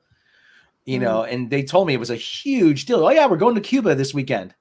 I mean, it was a huge But my point is Lucy was seen as not only maybe his equal, but maybe even his superior. It was my point. She was always scheming behind the scenes. She knew more than she let on. Yeah. Well, I meant in the business side of things. He's just like, I know you know, Lucy. And she's like, what? What do you mean? I don't know what you're talking about. It's like people that complain about it haven't watched I Love Lucy. Yeah. Like the staple of the show is that she's coming up with some sort of creative scheme for whatever she wants, and she's trying not to let her husband find out. But when he does find out, it's like, well, I'm still get away with it to a point. Well, my point was that she was also powerful behind the scenes, though. I mean, like, she produced a lot of TV. Yeah, that's what I'm saying. Yeah, Star Trek. We owe Star Trek to Lucy. We do. Yep. Yeah. Lucy, you keep this up, I'm going to the Mertzes. Well, and Dr. Coffin Nails is right, because when the marriage dissolved, who was still pretty much in control? It was her. Well, it's her. Yeah, she was still doing stuff afterward. What was Desi afterwards? Desi was doing Saturday Night Live. Actually, he was probably actually a lounge singer by that point. But anyway, you know, I can't remember how come when she gets pregnant, how come they weren't allowed to say pregnant on TV? Just those. It's weird standards and practices for television. There was a lot of no pregnancy, no toilets. Because everybody knows what happens when a woman is going to have a baby. You know that means pregnant. So I I still don't understand why that's a controversial. They hit her word to first say. one, but then didn't she? Wasn't she was allowed to have the She was- baby They the second said, time around? Wasn't she the first person to have a baby on television? yes, like that? yes. Yeah. And actually, the first rerun ever was when Lucille Ball went into labor. So they replayed the previous week's. Oh, that's right. Episode, Yeah. But they couldn't say she was pregnant. She was expecting. Oh, that's right. Yeah. Which No, I'm kinda censors are curious some of about. the very sensitive and idiotic people you'll ever find in the entertainment. I Love Lucy was the first show to show one bed in the bedroom. They didn't use it, but they showed one bed. That's very true. Very true. So Andre, was there anything else we needed to cover, or should we jump into some of these super chats? I here? think we can jump to the super chats. I think we've covered most of what there is to cover on these news here. I think we're all in agreement that this is absolutely some level of Mark Hamill and Peyton Reed casting shade at the entire opposing faction, basically. I can't imagine otherwise against the backdrop of all the coverage that they have been getting over the last few weeks. And Thanatos Felicitas just says the monsters. I don't know why, but hell, it's a very progressive show. It even had dead people and monsters in their leads. So Sorry. there you go. And the black sheep was the pretty little blonde girl. Yeah, I love that bit. It still works. Yeah, all right. With that, I'm just refreshing here right now so that we can get into the super chats. We have a few to get through, but we'll get through them all. Wow. Here we are. Mark C said for $10, I think people are in the wrong places when finding the comic stories that influenced WandaVision. Everyone needs to check out John Byrne's Avengers West Coast, Vision Quest, and Darker Than Scarlet. So yeah, do check that out. And Martin Trusbach sent us 50 Danish krona saying, greetings from Denmark. Think HBO Max will rethink releasing Dune / other autumn movies in theaters only. Oh yeah, we ran that one. We didn't have scripts then, though. Have you heard anything about Dune at all, Script Doctor? Currently, they're still under the same pending deal of a day and date release for October. Currently, I don't know if that's changed yet. Nothing has come across my my desk. All right. And then moving on to up to we were. Yeah, I did some repeat there. So yeah, good going there. But yeah, there was one thing that I actually didn't answer that was asked earlier. Spider Unlimited said, I hear it's hard for non-American audiences to grab the TV concept. Can Andre or H confirm? It wasn't hard for H to grab because he's from the UK, so they had access to all of that. As for me, all of those series that you mentioned, the I Love Lucy and all the other stuff that you mentioned, I have never seen a single episode of them in my entire life. Not one. However, I'm aware of all of their, or at least I Love Lucy, I'm aware of the existence of it. I kind of get what it is. So although I have no familiarity with much TV from that era, I kind of get what they're going with. But I do think that it's not going to translate all that well everywhere, because I'm perhaps above average into genre culture and TV entertainment and stuff like that. If you ask some other random people in Norway, Sweden, Denmark, Germany, I think you'll get some mixed responses. So I don't know how well it's going to translate. Let me ask, what more in Norway, what era of television are you more familiar with? 80s, 90s? I mean, 80s. From 80s onwards, because we didn't really get American TV until the late 80s. That's the first time we got some proper American channels. So of course, you have Gunsmoke and Western series and stuff, but proper TV series that's kind of begins in the 80s. So the Cosby Show, Friends, that kind of stuff. Yeah. Cosby Show, Friends, Hunter, Agent Adderley, like Blackadder's British, but I meant to say Airwolf, the A-Team, stuff like that. Miami Vice. That's kind of like where Norwegians started watching American TV. It was like those stuff there. That generation of TV. And of course, you have like some series from the 70s that some channels would pick up for cheap, but nothing earlier than that. Odd Couple? Did you ever get the Odd Couple? No, okay. Never. You might like that though, so look into that when you get a chance. Felix, Jack Klugman, and Tony Randall. You might like that. Yeah, the movie's best though. So yeah, and also again, this is unique for Norway, but we never had Star Trek the original series. Not one episode broadcast of it in Norway ever. You had TNG though. I think you mentioned that. Yeah, but that's like a recent thing. We didn't have that 15 years ago. Oh yeah, sorry, Next Generation. Yeah, I was thinking the channel TNT. Yeah, we got the Next Generation. We got that in the mid-90s. I remember when I was there in 2009. Actually, I did see an episode of TNG in the hotel. Yeah. So TNG we got in the mid-90s. I think in 94. I think is when 94 is when we got TNG. Yeah, I also saw the Daily Show, and the Daily Show was still good. It was 3 weeks behind, but still, it was like, oh wow, this is a nice surprise. Yeah, we got like in the 2000s and stuff. Then we had we also had daily shows like that, and now I think it's just a couple of days behind, like a week maybe. So yeah, we have that, but like the 50s era TV, most people I think are gonna like guess what it's about, but very few will have like any familiarity or like references. And like, for instance, if you go and you say "I love Lucy" to a random person in the street here, people are going to ask, like, who's Lucy and why do you love her? So yeah, that's not going to translate all that well, I think. You know what's funny is before He-Man, when I was a kid, it was "I Love Lucy," so I had to sit through that first. Oh, there you go. But moving on with Super Chats. Yes. Silver Nova sent us $10 Australian. Thank you so much. If Rian still gets his trilogy after this, it will subvert the expectations of God, the entire population of the Earth, and any nearby aliens who receive our broadcasts. It will indeed. Pretty much. And Stephen Otten says, point to Skywalker. # shots fired. Yeah. Technically, shots returned. Oh, very true. Very true. Return fire. That's what this is, because there were some opening salvos years ago. And Russell Hall says, Hamill's a raving borderline SJW prick, but he was underrated as an actor. For proof, watch his command performance in the 1993 horror film Body Bags.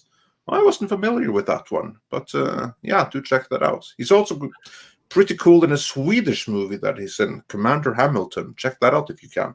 Well, you know, we've gotten to that point now where you almost have to try and remove the actor from their politics, because just about every actor has come out with their politics now, one way or the other, mostly one way. Yeah, mostly one way. Yeah, but no, brave souls the other, but mostly one way. Again, unless they're getting too psychotic, you know, which I'm not saying Hamill hasn't gone off the deep end a few times, but you know, I don't get into politics. I try to ignore other people's politics as much as possible. So that's just me. Yeah. Lego Darth Jar Jar says for $10, thank you so much. You guys know the official Star Wars social media page wished Kelly Marie Tran happy birthday yesterday, but completely ignored that it was also James Earl Jones' birthday. Unreal and disrespectful. This is a good point. I remember reading about that. Yeah, that's pretty telling that they would remember Kelly Marie Tran, but they would completely ignore the voice of Darth Vader, who is also Thulsa Doom, I might add. What do you all think about that? Anna, what's your thoughts on them snubbing James Earl Jones that way. I mean, like, how could you miss that? And then Right. if you look at all of the responses, everyone's like, yo, it's James Earl Jones's birthday too. And they just ignored it. And then somebody compiled that they went on their Facebook page, the Instagram, and the Twitter. It's just the Kelly Marie Tran, and whoever runs their social media I think they just, were like, all right, we're just not going to touch this for the rest of the day. But I mean, they could have done the thing where they said, oh, we posted that in the morning and we wanted to post this one later in the day, know, and everyone would have kind of understood that, I think that's a little bit more understanding. It's kind of like, we film videos and then we set one to release early and one to release a little bit later. But I mean, just dissing him like to that extent. And I feel like maybe they were going to post it a little bit later, but then they saw, this is me giving them the benefit of the doubt. They saw that hate and feedback. So they're like, we're just not going to do it now because we're going to be, assholes about it. Yeah, like, oh, so you dare criticize us? Well, so there. Now we'll say nothing. Haha. That kind of reaction. Very mature of them.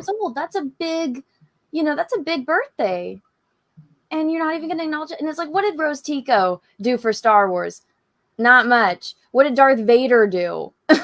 Like, come on. No, yeah, even the voice of Darth Vader, because like you here's like the funny thing is that the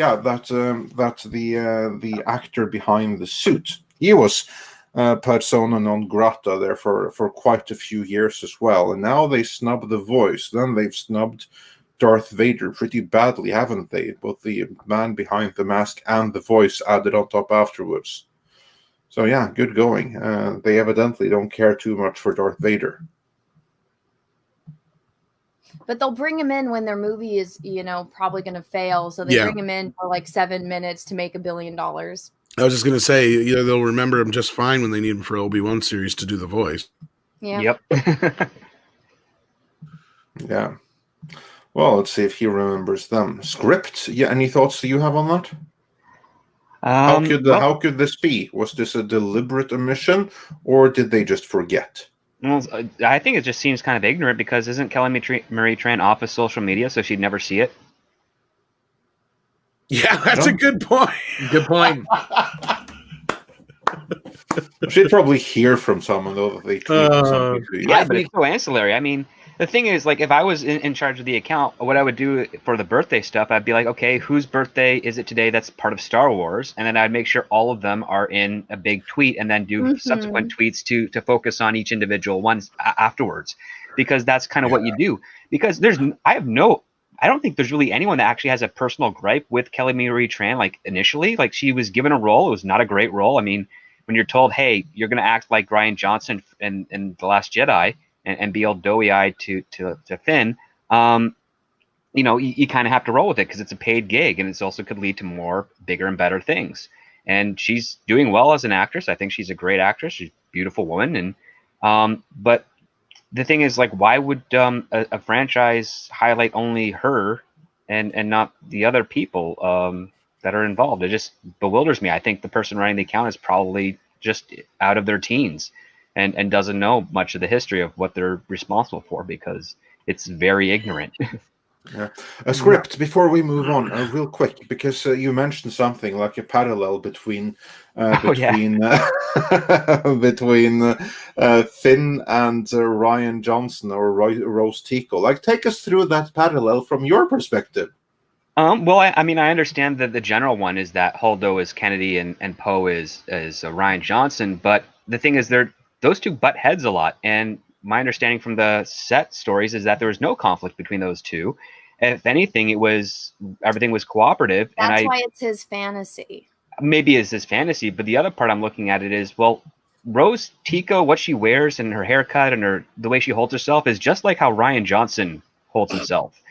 And on top of that, she's enamored with Finn. And Finn's entire goal is to support and find Rey. And isn't that Kathleen Kennedy's goal? Support, find, make Rey great, help her out, all that stuff. Like, so isn't that their more genuine dynamic between the two of them? Is Finn is the is Kathleen Kennedy. She wakes up after being unconscious because she wasn't really involved in what was going on between the movies, and she's like, I got to get to see Rey because I wasn't here for the first film, so to speak. As for Kathy, it was all JJ and doing his thing. She was kind of in the background, but now that she's here for this film, she's like, I got to see Rey, and everything that they do, their entire subplot and everything has nothing to do with Star Wars, which is a lot like The Last Jedi because it doesn't have much to do with Star Wars, and it's completely useless, and they're just on this rompy adventure to rescue animals and not care about, you know, the human lives and alien lives that are enslaved at this bar or something, or casino.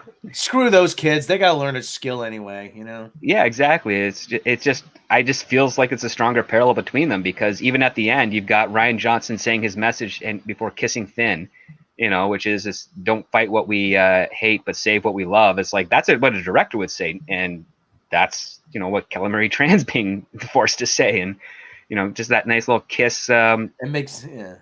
And Kathy thinks that she's going to sacrifice herself to save Star Wars. But Ryan's like, nope, I'm going to come in here and save you because we still need you to do nothing for the rest of this franchise. So, yeah, I just think there's a little bit more parallels there as well. And I don't disagree with the fantasy of, yeah, maybe having a little bickering back and forth for a power play between Holdo and Poe. I think the whole thing's freaking creepy and stupid. It definitely is, yeah. You know, now that you mention it, scripted does make sense. Like, you know, the little nebbishy, doughy person with bad hair comes in and has to try to, you know, rescue her idol. Yeah. Yeah. Well, I mean, also, think of it this way: he comes in and tases Finn, and then Finn wakes up. He's like, you know what? I'm still going to be your friend. Here's this idea, my taser to Star Wars, and she's like, you know what? I like that. Let's go. Let's run with this. The whole, you know what is it? Script, because you're a writer. What is it with the whole fanboy, fangirl, self-insert shit we see all the time now? I can't stand it. It's everywhere. Kamala Khan, the dumpy girl that Anna redrew, did a paint over of. I mean, what which is one? It? Oh, the I'm Not Starfire. Which one? The I'm Not Starfire, the Wonder Woman cover. What is it? Oh, the Trailblazer. Yeah, and the Trailblazer. I don't get it. Part of me, well, some screenwriters I know wanted to be actors and were never very good. And this is like way back then. They also wanted to be popular, so they would usually do some self-inserts, but they usually grow out of that. I mean, they usually grow out of that. I mean, for me, from my history, like in high school, I used to like dabble with like drama class and stuff, but I always gravitated towards writing things instead of acting. And that's just where I went. And I never even thought to put a self-insert of me in my work unless I'm this background character that has this one stupid joke because I have this habit I'm aware of that's funny and can make the other people look good. And it's just in and out type of thing because, you know, it's just, I thought, oh yeah, this is my little trait. I'll throw this in here as a joke because I'm this type of guy, but I'm not the main character. Insert, like your friends into it, like little Easter eggs. I mean, I'll take character traits of friends or people I know if I think they'll serve the story that I'm writing. But other than that, I'm just kind of like Adam Sandler movies, like earlier, where it's like, oh, you knew that like Rob Schneider was going to be in all of his movies, like just as, a little character. That's right. Well, that's part of the entourage thing too. But the other part too is when you're coming from a comedy background, you have to be a writer and performer. Yeah. That's just kind of the merits because you're usually starting out with stand-up or sketch, and you know you got to write and perform your own work. So you have a little bit. You can do your self-inserts, but at the same time, the best ones are the ones that are making fun of themselves in their work, and they're not bringing it to the attention like in a Saturday Night Live style where they'll do something like. Like Kate McKinnon was doing her Hillary Clinton stuff, and she was constantly saying like, "Oh, I'm going to always be running for president." It's like for the joke was that you'd never have the main character acknowledge that she's always running for president. You just have her show up all the time saying she's running and that this is and not even acknowledge it, and then everybody else would make the jokes about the fact that she's not giving up. And she would just be in denial because there's your comedy because it comes out of conflict, and it's part of the thing of screenwriting where you do a setup. You do a distraction, and then you do the surprise. And the surprise is supposed to reflect the setup, and the distraction is supposed to be other entertaining aspects to sort of, basically just distract you from that surprise so that you don't realize where it's going. And when it does happen, you get that aha moment and that cathartic release, and like you're enjoying it. Oh yeah, and stand up there, it's it's premise, setup, punchline. That's basically it. But I've noticed though, and there's a pattern here though. Everything, whether it's I Am Starfire, whether it's Gotham High, that idiotic Gotham High, or whether it's Kamala Khan or whatever, Ms. Marvel, all their shit takes place in high school. These are all developmentally arrested people who were never popular in high school, and now they have to live out their fantasies vicariously through these characters. Waiting for someone to say you're right, Rob. That's definitely a big factor of it. I mean, if it's not high school, it's college. And then furthermore, it could also be the office workspace, which sadly, especially for the last 2 generations, the workspace has become a lot more high school oriented than adult oriented. You still have your cliques, you still have your factions, your boss is technically the principal, and then you got the general manager underneath them. That's the vice principal, that's the jerk all the time. And then you've got, the teachers that are the managers that don't pay attention to the students that are doing the most of the work. Like there's the whole structure is still there. It's quite fascinating and frightening at the same time. Well, like Bowling for Soup said, high school never ends. So for some, yeah, absolutely. Or actually for the majority, for some it does end, and we're living our lives.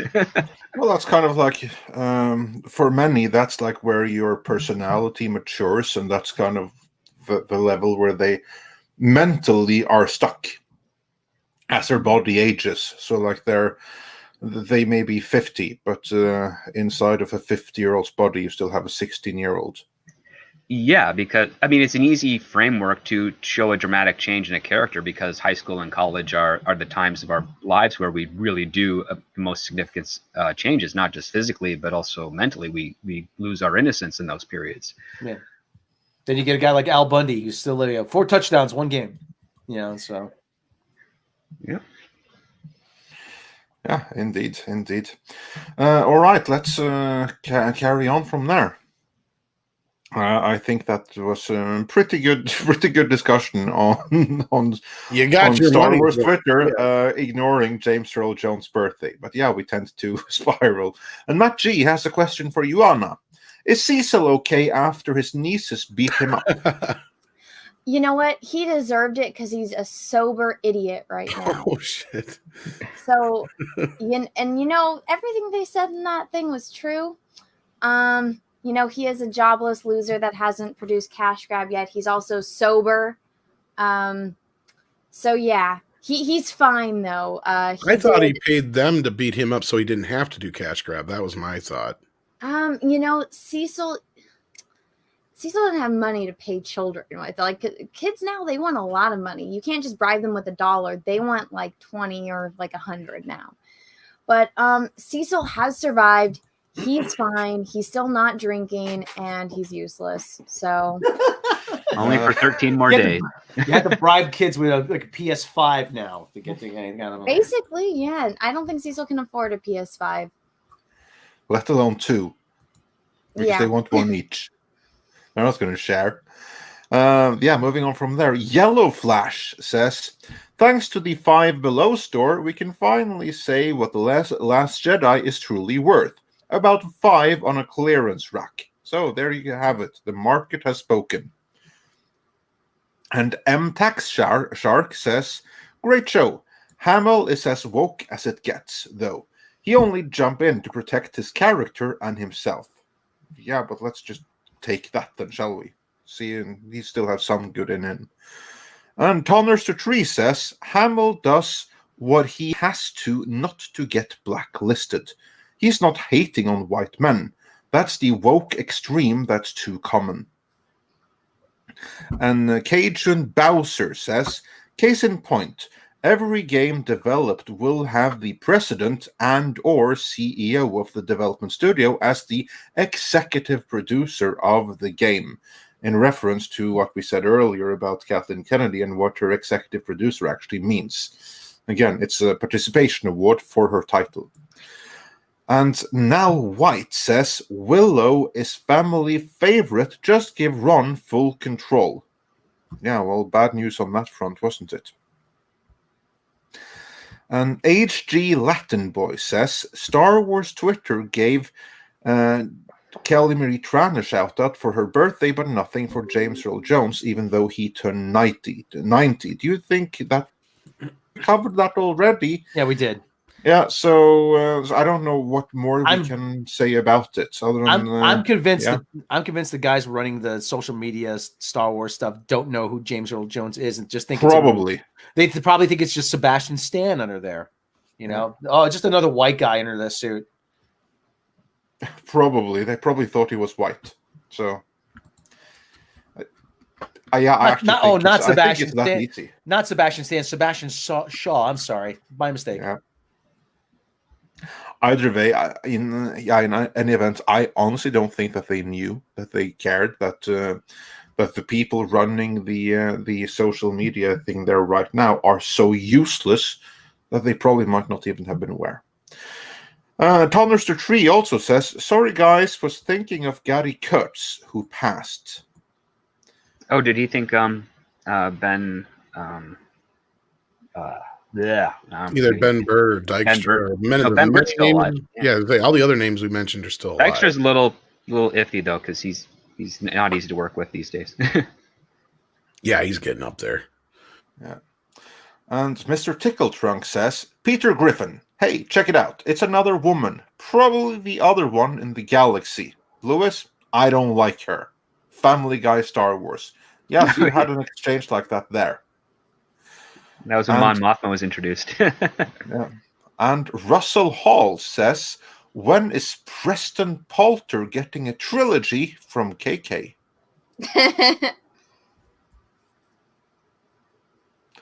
I think that the silence and laughter speaks for itself, so let's not hold our breaths for that. And Taker610 says, KK couldn't run a Starbucks and she's fame for cough. Yeah, exactly. Yeah, she's famous for her coffee collecting skills. But yeah, running a Starbucks, that's a completely different matter. That takes some skills. That goes beyond what a mere producer has, I should imagine. And Dwayne Olson says, were there rumors about Wonder Woman 84 stinking when Iger brought Jenkins on board, i.e. used Jenkins to provoke Kennedy and provide cover for canning Kennedy? What do you think about that? Did Iger know that Wonder Woman 84 was a disaster in the making at the time when she was brought in? Anna, what are your thoughts on that? I don't know enough about that situation. I mean, I don't follow Patty Jenkins or with all of that, so I'm not sure. Script? Well, I heard the rumors that, I mean, both Wonder Woman films have had rumors that they were not, things weren't going well with the results. Wonder Woman 84 really did not live up to anything that they were expectations that were there. And I don't know if Iger heard those rumors and just discounted them because the first movie did enormously well. I don't know if he has buyer's remorse. I don't think that's the case at this point. There's enough people in his circle that are going to come up with all the reasons and excuses he'll need in order to justify his decision. So I don't think there's going to be any sort of issues with that for a while. We just have to keep our ears open. And if we do start hearing some interesting aspects between Kathleen Kennedy and Patty Jenkins during the Rogue Squadron film, that will tell us lots actually about where it's heading and what's the dichotomy going between those three people at over at Disney and Lucasfilm. Rob?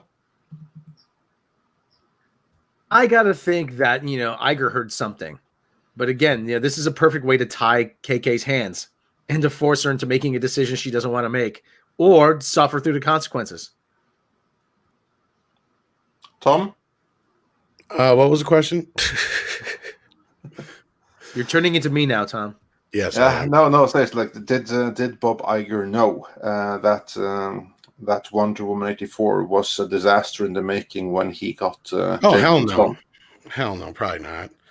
And they're doing whatever they can to hide it as a disaster anyway. So,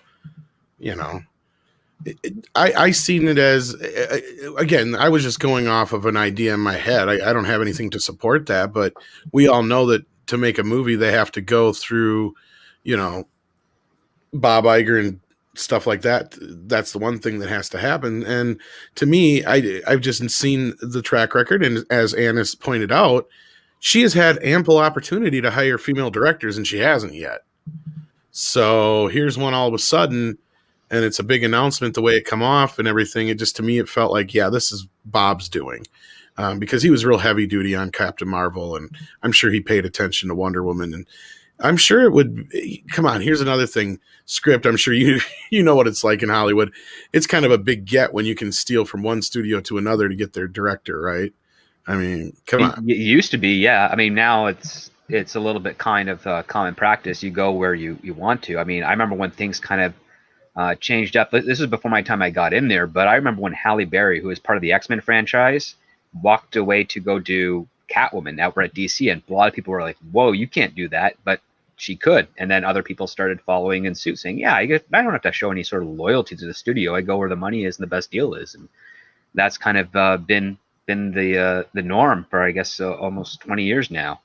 And I would say, I mean, technically isn't Deborah Cho doing the Obi-Wan series, which is one of Kathleen Kennedy's things? So I guess that's the first trial run as it is. And then Patty Jenkins would be like the theatrical side of things. So this would be the first two instances where Kathleen Kennedy would be working with female directors, speculatively speaking, of course. So yeah, I think it puts her in an interesting position that we haven't seen before. Is she going to maintain her habit with the creatives that are brought on board to the projects she has on her docket, or are these two directors going to be protected because Kathleen Kennedy doesn't want to have an issue with the people that technically are still her bosses?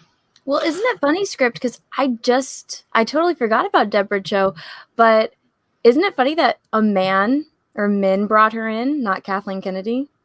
Oh yeah, like Favreau and Filoni liked her and brought her in for The Mandalorian, and she did a great job. She knows how to get the feels for kids stuff, which is awesome, especially if you're doing an Obi-Wan series that's going to have a young Luke Skywalker in it, right? So yeah, I think she's a good choice, and I think she's on her way. So cross my fingers there's some success out of that. But yeah, it's kind of interesting that Kathleen Kennedy, as far as we can tell, did not have much of a say or recommendation of Deborah Cho for any projects. Well, that's promising, I should say. Yeah, so that only suggests it's not micromanaged by her. Well, and it's funny that where has the first female directors come from? We've had them all in The Mandalorian, and one of those is supposedly going to be directing Obi-Wan series if that happens and she doesn't drive her off, that is. Yeah.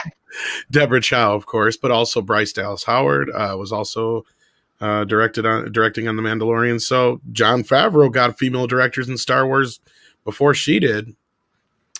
So there you go. Yeah. As we've pointed out before, beat her at her own game.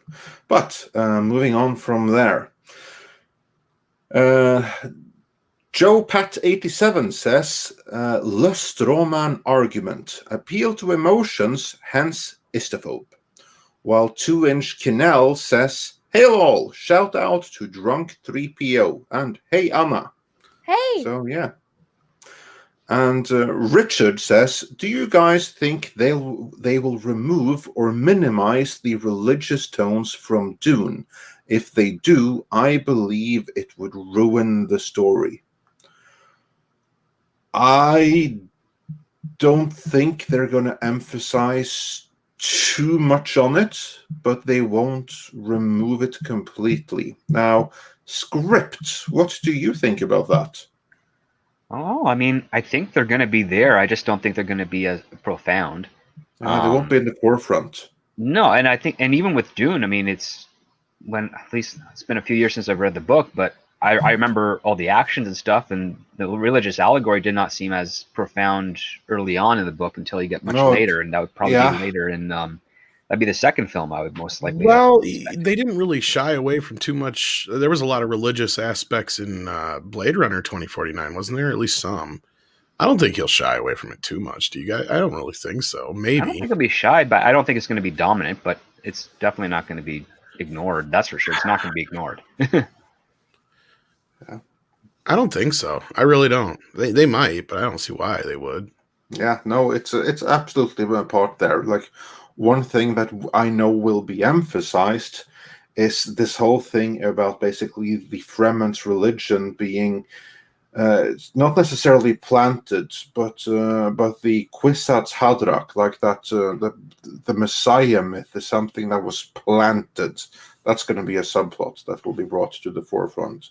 So I think it'll be there, but well, it remains to be seen how it will be executed in practice.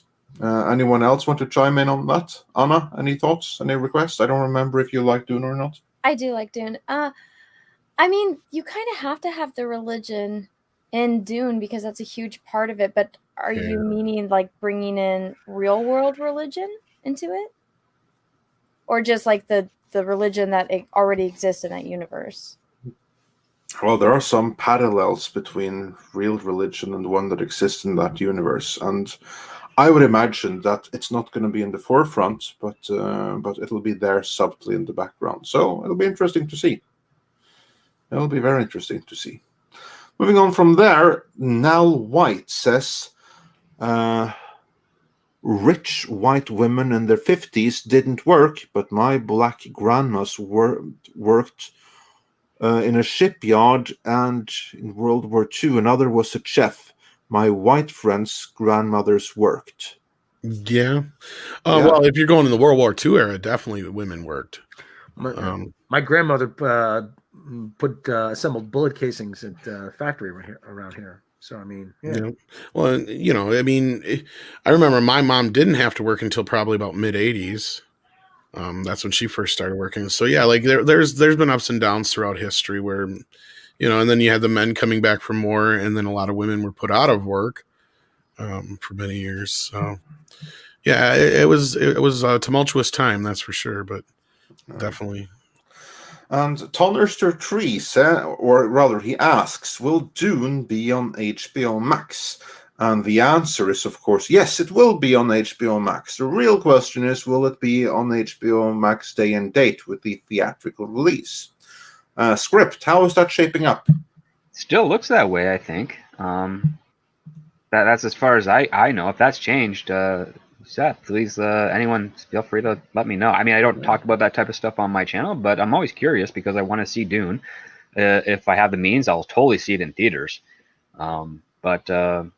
Yeah, for now, things still look like everything's on normal course. If something changes over the summer where we can go back to social gatherings, which would be nice, I don't see for a second anyone having an issue with putting Dune back in the theaters exclusively for a shorter period and then having an HBO Max run afterwards. But yeah, things are still up in the air from as far as I know. Yeah, Tom, any updates? Just what I heard. Like I said, all I've been hearing is just the rumbling rumor that it's going to get moved up, and just the same thing I said when I heard about Godzilla and Kong was that obviously they worked something out with Legendary. Mr. H seems to think otherwise. He could be right. I know he has a few ears to the ground too, but no, like mine's just rumblings, not even anything I would call a solid rumor.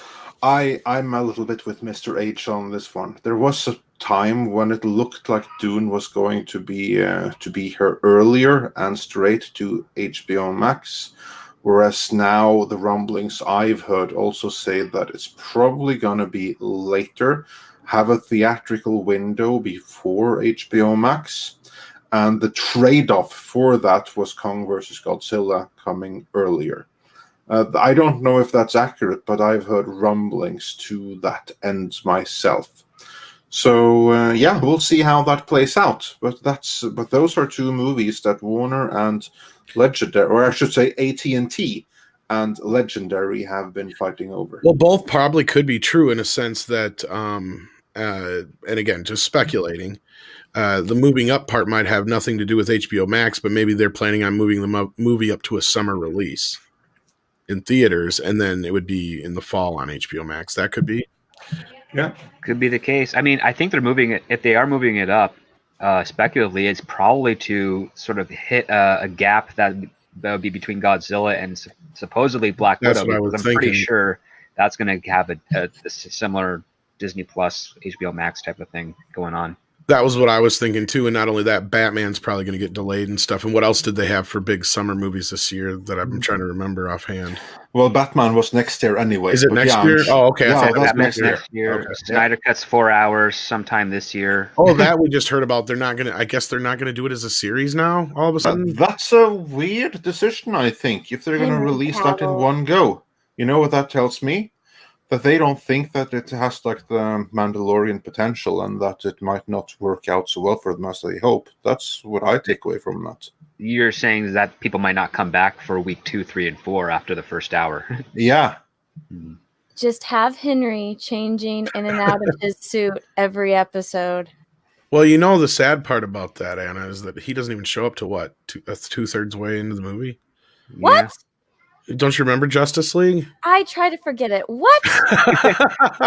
Yeah, Well, yeah, he doesn't show up till near the end of the movie. Remember? Oh, yeah, that was this is the one with the really bad CGI, right? In the resurrection, yeah. Yep. Well, I'm sure this version won't have the bad CGI like the other version. That was kind of the. Oh, yeah. but he was shirtless in that scene. I do remember that. Yeah, there is a couple more scenes that I think that are going to get reinstated, which is one where he goes and sees Alfred and stuff like that, and all that. I'm assuming.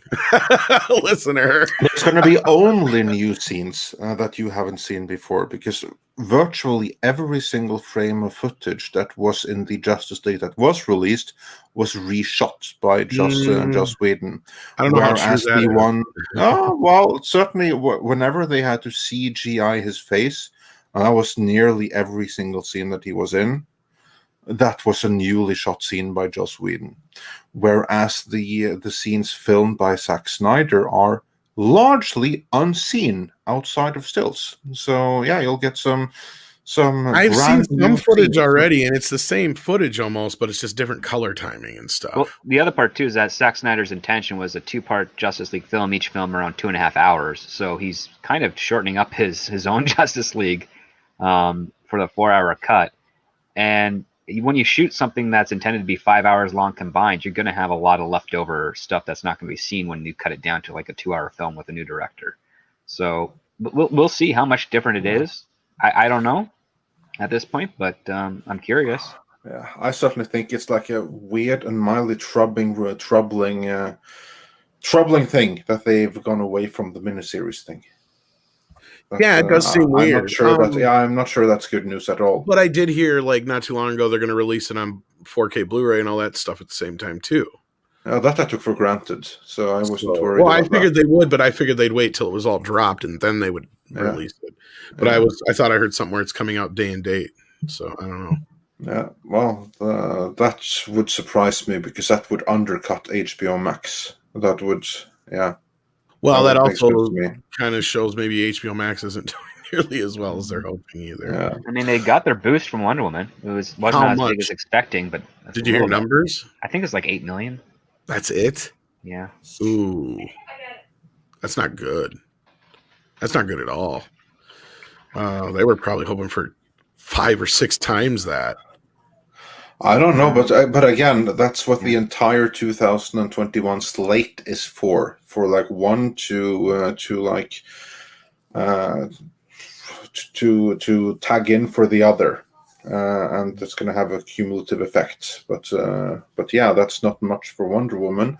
But again, if it had been in theaters, it would have bombed hard after opening day. Which is funny because it's done the best so far of all pandemic era films in theaters. Well, that's just based on a previous brand recognition, really. You get your Yeah. Yeah, that's all the strength of the previous movies. That doesn't mean anything. All right, moving on from there. Stephen Otten says, "Thank you, Andre. I thought I was the only one who remembered Adderley. I'm sure Script Doctor, you must remember Adderley. I believe that series was from Canada." Adderley? Okay, I take that as a no. Hold on a second. I just need to know who's the lead in that. I don't remember. It was like this detective series from the late 80s, early 90s. I believe it was Canadian. I think I might know what it is. It just Yeah, it was like a CBC show, I think. Yeah, it was like a guy who had like a paralyzed left hand, so he wore like a black glove. Yep. Okay. Yeah, I know. I do know that one. Yes. Yeah. There's it's three of us that remembers Adderley. Yeah, vaguely. I remember the imagery a lot. I don't remember the content of the episodes, but yeah. Yeah, no, neither do I. But like just bringing back to like when we first started getting American series in Norway, or from North America, then, since this one was Canadian, that was one of those that sprung to mind. Yeah. Winston Record. Yes. Okay. Yep. I know. I remember this one. Yeah. Hour long. Yep. That was yes. I saw that. Okay, it wasn't on CBC. It was on Global TV. Yeah. Oh boy, this is taking me back to like late 80s. Yeah. There you go. There you go. Dr. Coffernale saw Wonder Woman in IMAX, so that means you saw it for one scene. Did that scene look any better there, or was it still god awful as it was on a normal? I would think it'd be worse. I would think the crap would stand out even worse. And I gotta correct myself. Wonder Woman had the best opening in the pandemic era, I should say. Best opening. Certainly not legs. Not legs, no. Yeah. And then Daniela Maya sent us a €2 donation, so thank you for that, with no further comment. And Milo also sent us $5, saying, "Here, have some money." Oh, well, thank you. We really appreciate anyone keeping our light on. And then Daniela Maya sent us another €5 super chat, this time with a comment. And now she says, "What do you guys think of that article going around that says Lucasfilm is being pressured to drop the Luke/Grogu storyline and possible series?" That I find completely bullshit. Yeah, like, which article is this? Yeah, I don't even know what it is. But I'm just hearing it. Like, here's the thing: you're going to get a lot of.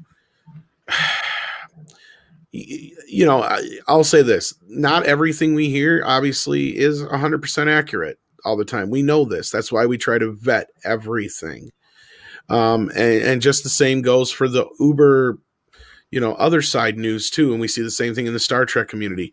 Chances are it's somebody on the other side pushing some kind of narrative. Just like the whole, they're trying to force Gina Carano to apologize. Who is?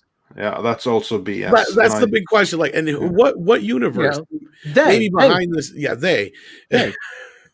But then it's like, okay, so is it who? And if it's anybody with any power, it sure as hell ain't happening. So my guess is it's just people throwing things out there because it's people on the other end leaking information. It's this whole Cold War thing going on. Just like Kathy's upset that she's not getting all the attention for the Mandalorian. Now you got me thinking of that Seinfeld bit. Kramer comes in, "They stole my car." He goes, "Who stole your car?" "They did." "They? Who's they?" "You know who did it?" "No, they stole it." "Them? Who's them?" Well, we know who quote unquote they are, but yeah, to say who they are is a lot of the same people who are trying to claim these things are the same people who try to say there's no civil war. So it's like you can't have one or both. But then at the same time, not all people. I'm just saying. Yeah. And that's an article that I have not heard about, but I will say it sounds like utter rubbish. Because what we are hearing consistently is that Favreau is reporting directly to Iger, and they have full faith in him and The Mandalorian because that has proven success. And you know what? It's the single thing in the entire Star Wars franchise over the past, basically since The Force Awakens, that actually not only has success, but growing success. That is growing an audience, and that is selling Disney+. Unlike absolutely anything that the Kathleen Kennedy faction has been doing. So I don't think that either Grogu or anything else will be going anywhere anytime soon. Right. That's my take, at least. Anna, what are your thoughts on that? I hear what Anna has to say, yeah. I mean, the only thing that I could see them putting a halt to that is the expense of the CGI with Luke. I mean, the route I would take with that personally is do an animated show with Luke and Baby Yoda, if that's what they're going to do with it. I mean, I think it would be fine if they just did, Mando, now that he got Baby Yoda back, maybe, you know, he is in contact with Luke still. And so that way you can hear like him talking to, you know, Mark Hamill over the hologram and checking in on Baby Yoda as Mando is trying to accomplish his mission, which is reestablishing Mandalore with Bo-Katan. But if they wanted to do like just a Luke and Baby show or Baby Yoda show, I mean, if they have the budget for it, great. I don't know how, you know, they're going to be able to maintain that, you know, level of CGI for a TV show, depending on who's writing it and who's directing it. But I mean, if they did a, you know, the animated adventures of Luke Skywalker and Baby Yoda and R2D2, I think that that would be, you know, a pretty successful show. I would have watched it when I was a kid. Yeah, it's funny. That's what I brought up too as an animated show. But, you know, don't forget, Jon Favreau is the guy who directed 2 movies with almost 100% animated characters in them.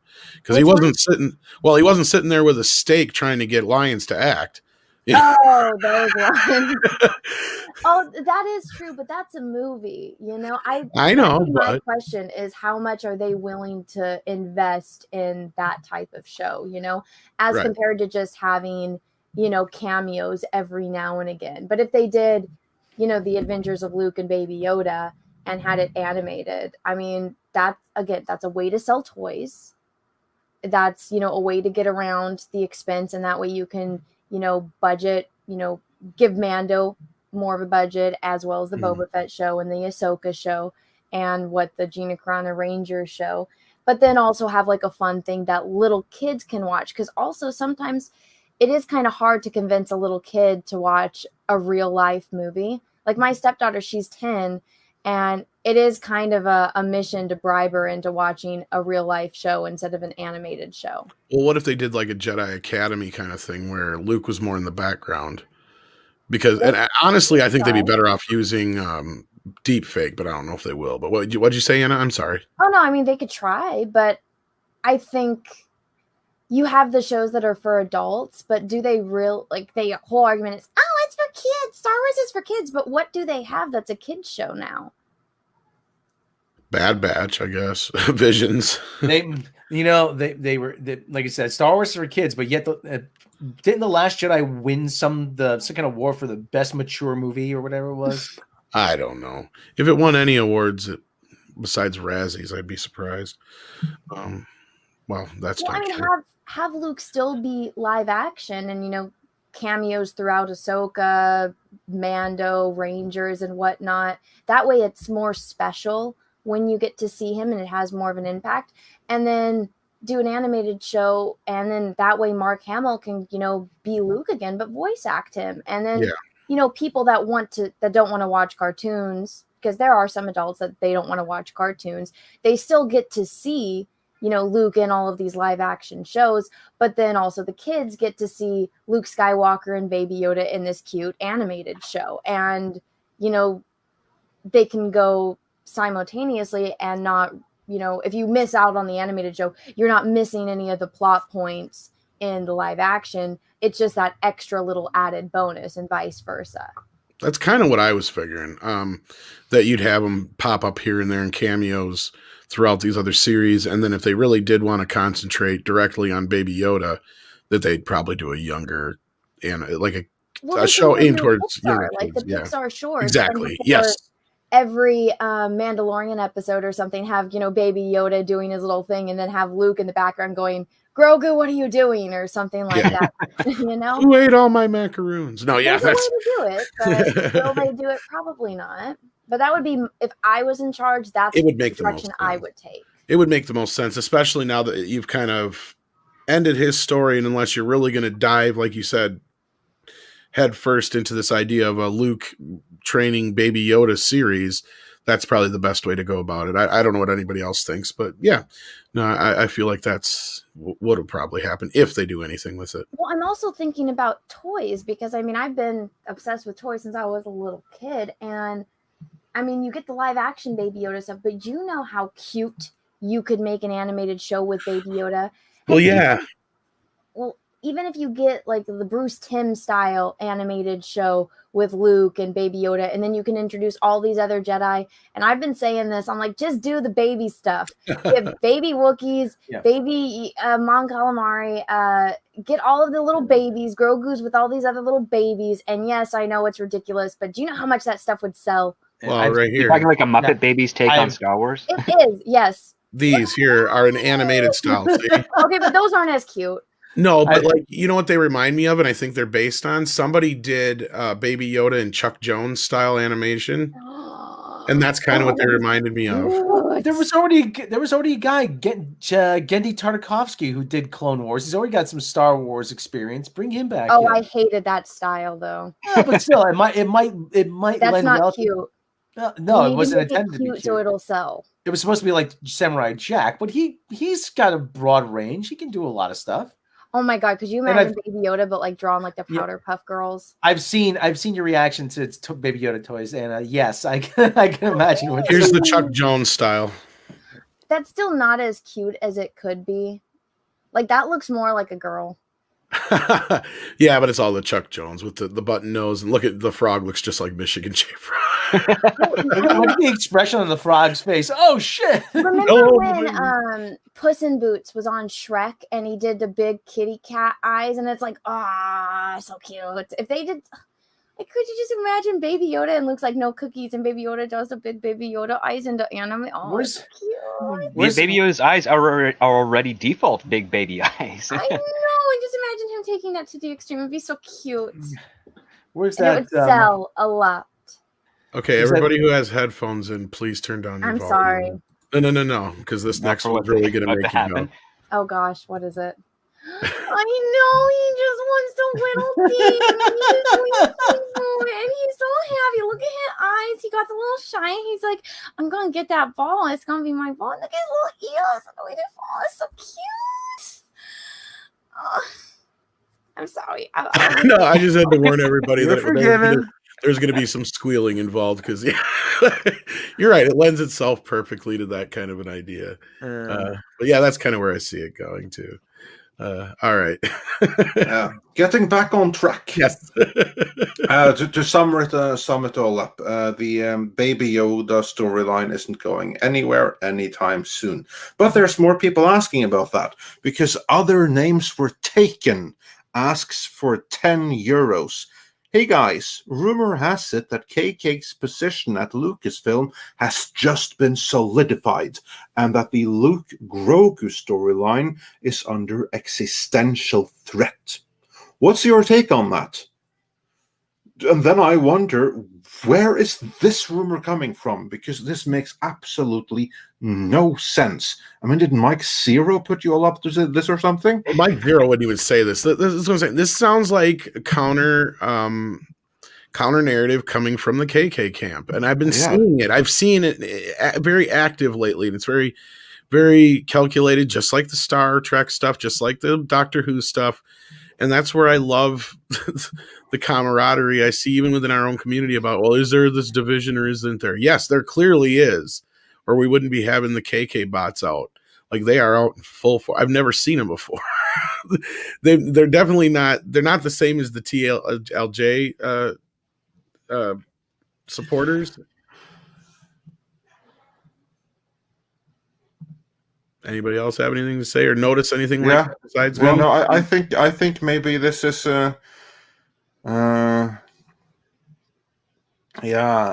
wonder, like, if maybe you got this covered as written something or something. I don't know. Well, go look in our comments section, Andre, and you'll see a bunch of them where they're trying to remind everybody. Oh, don't forget, Kathleen Kennedy was actually the executive producer. She's green light. There we go. You got a ton of these. It's just like the Star Trekkers and Trekkies and the Doctor Who people, which we don't cover much Doctor Who, but if you go on any of those videos, it's the same shit.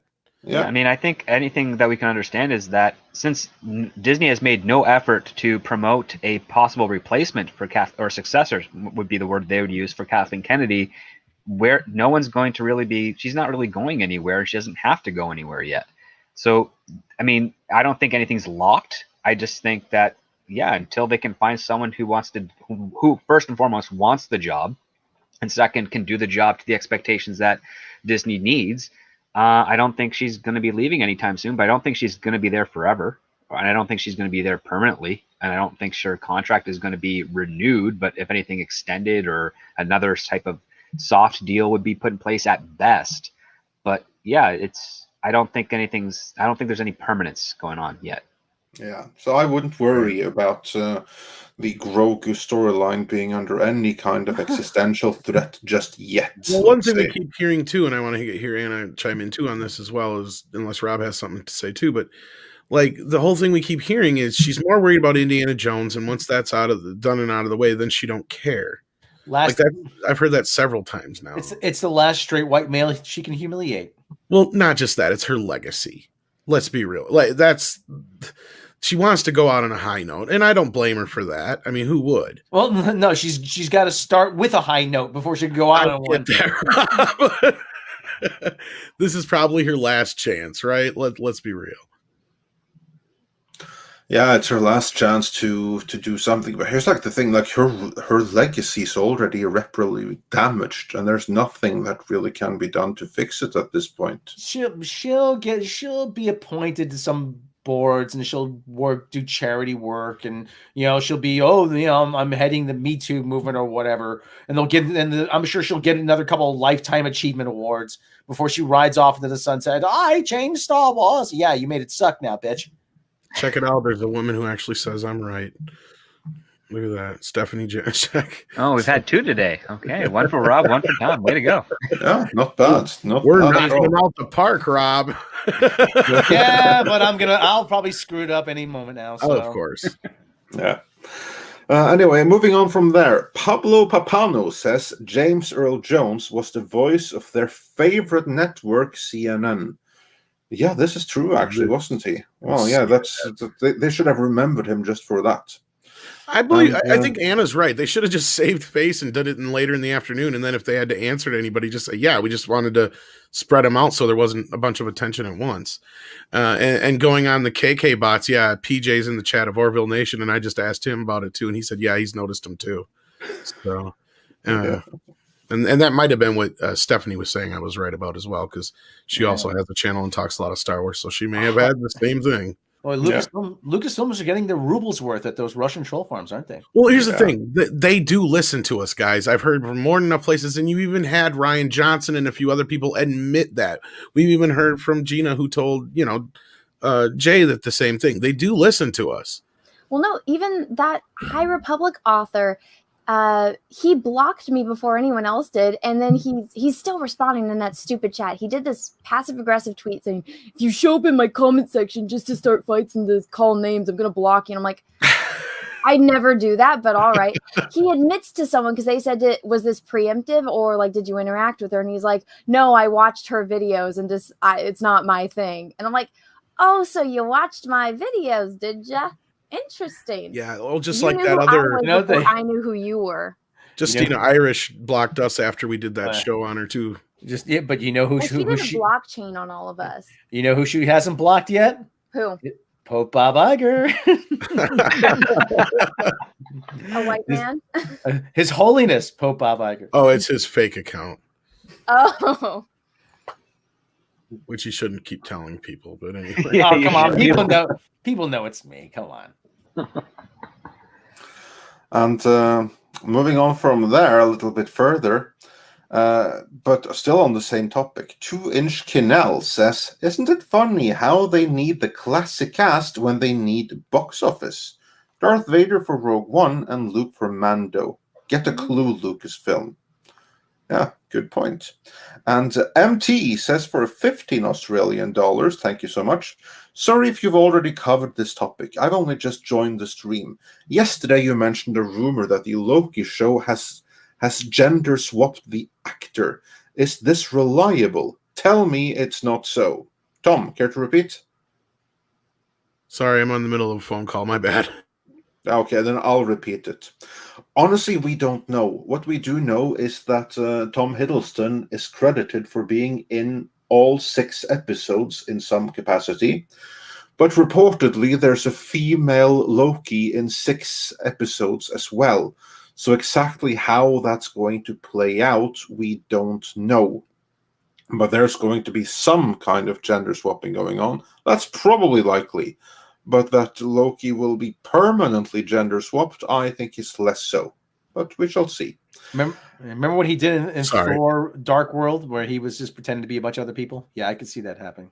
No, yeah, from the looks of it, it's kind of weird. I heard from a few places that was the case, but both actor and actresses are listed for all 6 episodes, so we'll have to see, I guess. Yeah. But don't relax just yet, let's say. But also don't stress too much. We'll just have to wait and see. And then Russell Hall says, I agree with Anna. If someone's going to be a jobless loser, they could at least have the decency to be drunk as well. Thank you. God damn it, Cecil. Listen to your fans. He's probably not even listening. I know, but this is disgraceful. He messaged me to say, hey, Anna, how far along are you on that project? And I'm like, I'm working on it. Are you still sober? Yeah, so shut the fuck up. Don't judge me. Yeah, he should have the decency to take up drinking again. Listen to public demand. And Marty says for $10 Canadian, thank you so much. There is a lot of libel being thrown around right now towards both Hamill and Lucas. I am getting sick of it personally, seeing as I can actually fact check these people pretty quickly. Yeah, there you go. And Adam Wofford also says for $10, thank you so much. I knew a guy like that. He went on one day, then he made 6 touchdowns in the first quarter, and I add with, yeah, just 6 out of how many games that year, we don't talk to each other anymore. So yeah, that would be the real life Al Bundy, I guess, stuck in high school.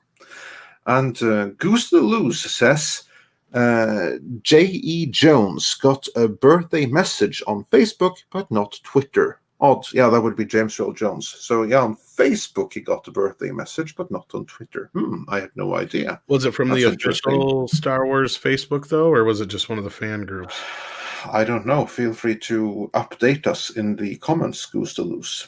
And Silver Nova says for another $10 Australian, thank you so much. That really keeps the light on. Until KK and her ilk cease to be so concerned about the opinions of others, we will never be able to talk to them about our legitimate concerns regarding Star Wars because they won't be listening. No, they might not be, but the higher-ups that count money and need Disney Plus to prop up Disney's share price, they're listening. So there's that. Right. And Kyle Dawson says, are you all going to discuss the trad WandaVision? Well, yeah, we actually spoke about it for almost 3 hours yesterday, so do check out our stream for that. But since we haven't heard your take, Anna, what do you think about WandaVision? I liked it. I like watching old shows like that. I mean, I grew up watching, the Dick Van Dyke Show and the Beverly Hillbillies and stuff like that. So it's really nostalgic for me. And, even with the Munchkin, we keep trying to show her stuff. So we're rewatching I Dreamed a Genie now so she can see all of that. But I mean, I love those types of shows. So I was pleasantly surprised. And then the whole breaking the Matrix couple of scenes. I think I preferred the first episode better than the second episode. But I'm interested to see where it goes. I wasn't too excited about it, but the way that they set it up, I'm intrigued, if that makes sense. Cool. Very cool. And then can I read this real quick? Simon Smith sure. says $5, $10, $20 each time. That really helps keep the lights on. Is Andre growing weed? Hey, are you growing weed and not sending any this way? You know how difficult it is to ship across the Atlantic now all of a sudden? Rob? Yeah, so that $20 really comes in handy, right? Yeah, sure it does. No seeds that you don't need. Acapulco Gold is bears weed. Hey, man, what do you think the Midnight's Edge is? I didn't do that again, man. I don't think that was a good take. I will also say that here in Norway, midnight sun isn't until summer. Right now, we have like I'm fairly close to the polar circle, where we have like just a few hours of daylight right now. So keeping the lights on is most welcome. I saw a webcam from Levi, Finland, which is above the Arctic Circle. I'm like, I couldn't do that. It was like it's from a ski resort, but it's 24 hours of darkness. I'm like, I get it. I get why people go insane when you don't see the sun. Yeah, they need to get some giant mirrors to redirect the light up there. Yeah, I like that. Chuckle Trunk's like, he didn't deny it.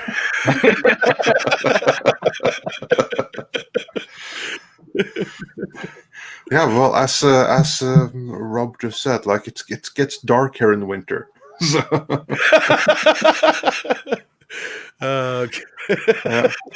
Russ, I have to do this one right now because since it's on screen because it's actually relevant. I'm hitting. There we go. No, stop. There we go. This is a great thing. Russell Hall says Loki once transformed into a mare to distract a stallion, so the Acer could get free labor. But the stallion got Loki pregnant, and he went into labor. Oh shit! This is he's not joking. This is an actual of the Norse stories that I shall very, very quickly soon start reading for Patreons. All of them in Norse mythology. You still got to finish up some other things for Patreon before you start adding more. Yeah, I know. I'm so behind on that. So yeah, but about to do like a real uptake on that. But so yeah, that's one of the really cool Norse tales, because Loki has kids, and to one of that's kids, he's the mother and not the father. That's how. Very interesting. Very interesting indeed. And moving on from there. 2-Inch Canal says 75% of Snyder's footage was not used in Joss Whedon's Justice League. Which I have to question because, I mean, again, that's what people have said. But for the Directors Guild, it has to be at least 55% for you to get credit, right, Script? Well, that's the general rule. Then it also goes into the WGRG arbitration, or sorry, Directors Guild arbitration as well. So like, there's a lot. I think this movie did, if I remember right. I think you might be right there. I can't remember, but yeah, there was talks of it being co-directed, and then I think Zach got final director credit, if I'm not mistaken, and sole director credits. So, yep. Even though he says he's never seen that version of the film, but yeah. I mean, well, Joss Whedon was the director in the editing bay with that team. So my point is that Joss probably used 50% of that footage, but that doesn't mean that like we won't get like a similar situation to like the Donner cut here, where Zach will deliberately use different takes just because, even if he did shoot a lot of that stuff. But I'm sure a lot of the Joss isms are his stuff. Don't get me wrong.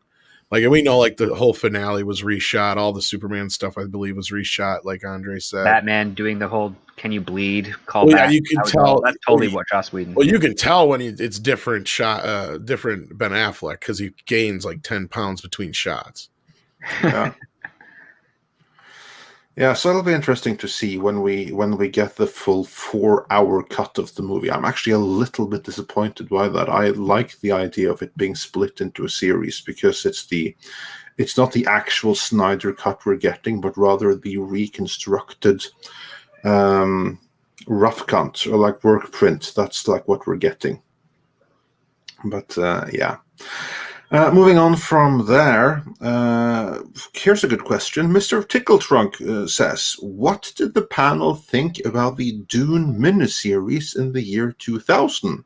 I personally thought it was amazing for such a low budget and did some justice to the books. Now, let's begin with what's going to be the shortest answer. Rob, have you seen the Dune 2000 miniseries? No. Yeah, I expected that to be the shortest answer. Tom, have you seen the Dune 2000 miniseries? I haven't seen it all. When we were in the middle of the Dune stuff, I started watching it, but I just hadn't got a chance to get back to it yet. I wasn't as engaged as I was by the Lynch version, and I should say plural because I've watched, God, at least 3 different versions of that now. I enjoyed the idea that they tried to do a lot more. They seemed to be ambitious with it. I know the effects were limited for the time, but I really do need to give it a try and watch all of it and the sequel series as well. So yeah, it's definitely on my agenda. And now let's get into the fans. Anna, what did you think of Dune 2000? You know, I know I've watched it, but I don't really remember it. I think it's one of those things that once I watch it again, I'll instantly remember. But I mean, my memory is so much clearer of the Lynch film than it is of the miniseries. So probably not the answer you were expecting, but well, we'll make to you. Script, you surely have seen it. Oh yeah, I enjoyed it a lot. It was a better translation than I was expecting it to be, and even the Children of Dune follow-up series I dug. It got introduced me to James McAvoy, and yeah. As for me, I greatly enjoyed that when I first got into Dune. Then I sorted out. I got it imported from the States because it wasn't on TV here. But I was able to import it, the director's cut version, because there's a softer version that you should completely ignore. And now I have it on Blu-ray, so that's nice. And my view is that in terms of like script and narrative, it's very good. It's better than the Lynch version for the very simple reason that it has 5 hours worth of screen time to play around with, as opposed to 2 that the theatrical version of Dune had, and 3 in terms of the various extended version. But still, this one has 2 hours on that, and that absolutely helps. Now, in terms of actors and talent and designs and effects and stuff like that, it's Lynch all the way. You have a couple of actors in there which are better than in the Lynch movie, I would say. A couple are actually better in the series than the Lynch version. The designs and stuff, not so much, but and the whole thing kind of like feels like a filmed stage production. It feels like someone has like a Dune high school play and it's being filmed. It felt like that at moments. But overall, I really appreciate it for the effort. And Rob might actually like it because it does have some nudity in it. So it does, yeah. What about any karate in it? A little bit, yeah. There's karate. There's a little. There's this actually cool thing in I think the second half with the with Paul's older sister like fighting against these drones that are coming at her with, and she's got like these guitar blades. It's pretty cool. Yeah, but I read about that in the book, and that was even boring in that. Yeah, wasn't boring on screen. No, it wasn't. It has pretty decent karate in it, and for those in it for nude scenes, yeah, it has you covered too. So absolutely, or exposed, so to speak. Yeah, exactly. You are so right. Moving on from he'll there, probably look at it as the ratio worth it, though. Yeah, that of course, like there's not much. The ratio of screen time, 5 hours, yeah. but still, it's pretty decent for all in all. And then Russell Hall says, if Anna discovers that Witcher 3 has a Henry Cavill face replacement mod for Geralt and a nude mod, she'll never leave her studio again. Hashtag PESO 2021. Especially if they do a VR version. Excuse me. Yeah. Now we got her thinking. Yeah. Well, it would appear that you now have to go and get Witcher 3, doesn't it? Well, I mean, it's not Henry Cavill, right? It's just like the video. She said, yeah, the super chat saying if they did, yes, of course, but yeah. Okay, so the context behind this is that I said I would play the Witcher games on like my Twitch, but I said I didn't want to just play Witcher 3. I want to play all of them. and everyone's like, oh, you're going to get in trouble because there's a lot of nudity. And I'm like, isn't there some kind of like thing that can like block out the nudity? So everyone was like, oh, you just download these mods and it puts underwear on them. But if there's a Henry Cavill mod, then that would have to be some type of like private members only stream. Now that you mention that, hasn't the DC games been like completely non-existent for the films? Have there been DC games for? That's what I'm saying. Like I don't think they've done any at all. I mean, throughout the Marvel movies, they've done a few of them here and there, but not many. Not many, but they did have like a couple of good art. I wouldn't say good, but they had a couple Iron Man games and a few others. But did they? Yeah, they got even an Iron Man VR game. I know they had like a Fantastic Four game. No, they had ones that were directly connected to the MCU, though. I'm talking about like a check for private chat.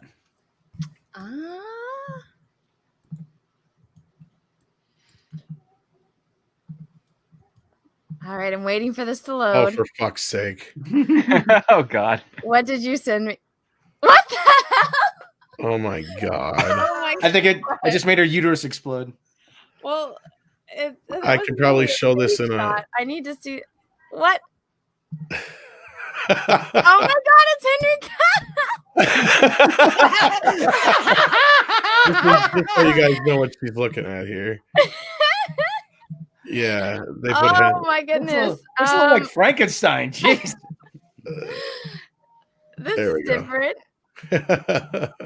Does he know about this? Most likely, no.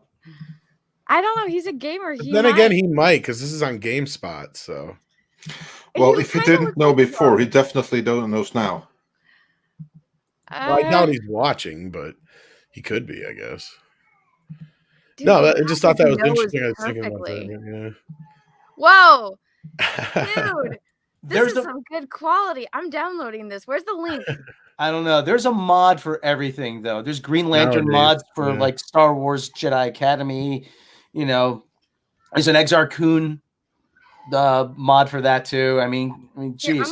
This isn't a nude scene or anything. You won't get in trouble, but I mean, share my screen. Like, look at how good that is.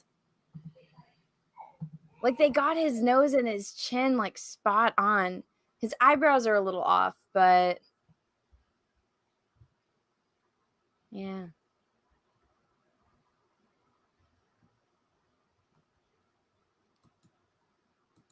Hello? I guess we're all just admiring Henry Cavill's... I was just letting you... Yeah, I was talking to somebody else in the background. No. I'm sharing my screen so you can see, like, the mod that Rob sent me. Oh, let's see. God, Tom, you do it. I was gonna say, let me do my job, man. But you were busy talking to someone. I was for a second. I was talking to Tom Conkle, but yeah,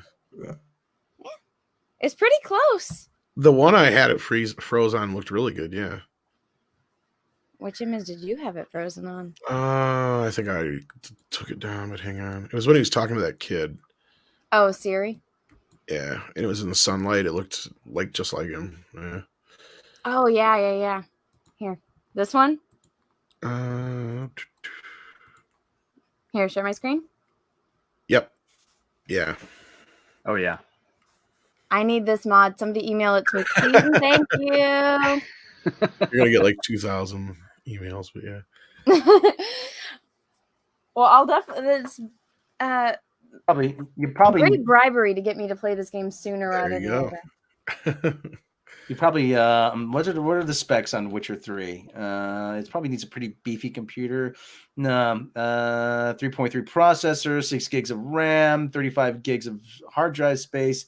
AMD. I don't know what any of this means, Rob. I know I have a computer that can run this. Okay. You know what Rob's computer looks like? I have to. You open it up and it has a little dinosaur in there running around on a hamster wheel. I have to bribe the hamster every once in a while with M&Ms to get him to run faster. Wilma, when are we getting a new computer? Exactly. Brad, we bought one last Christmas. And with that, before Rob gets a new computer with new hamsters, let's move on to the next super chat. Orville Nation. And on that note, everyone, make sure to check out our video on how Disney aren't paying certain authors, and this situation still persists.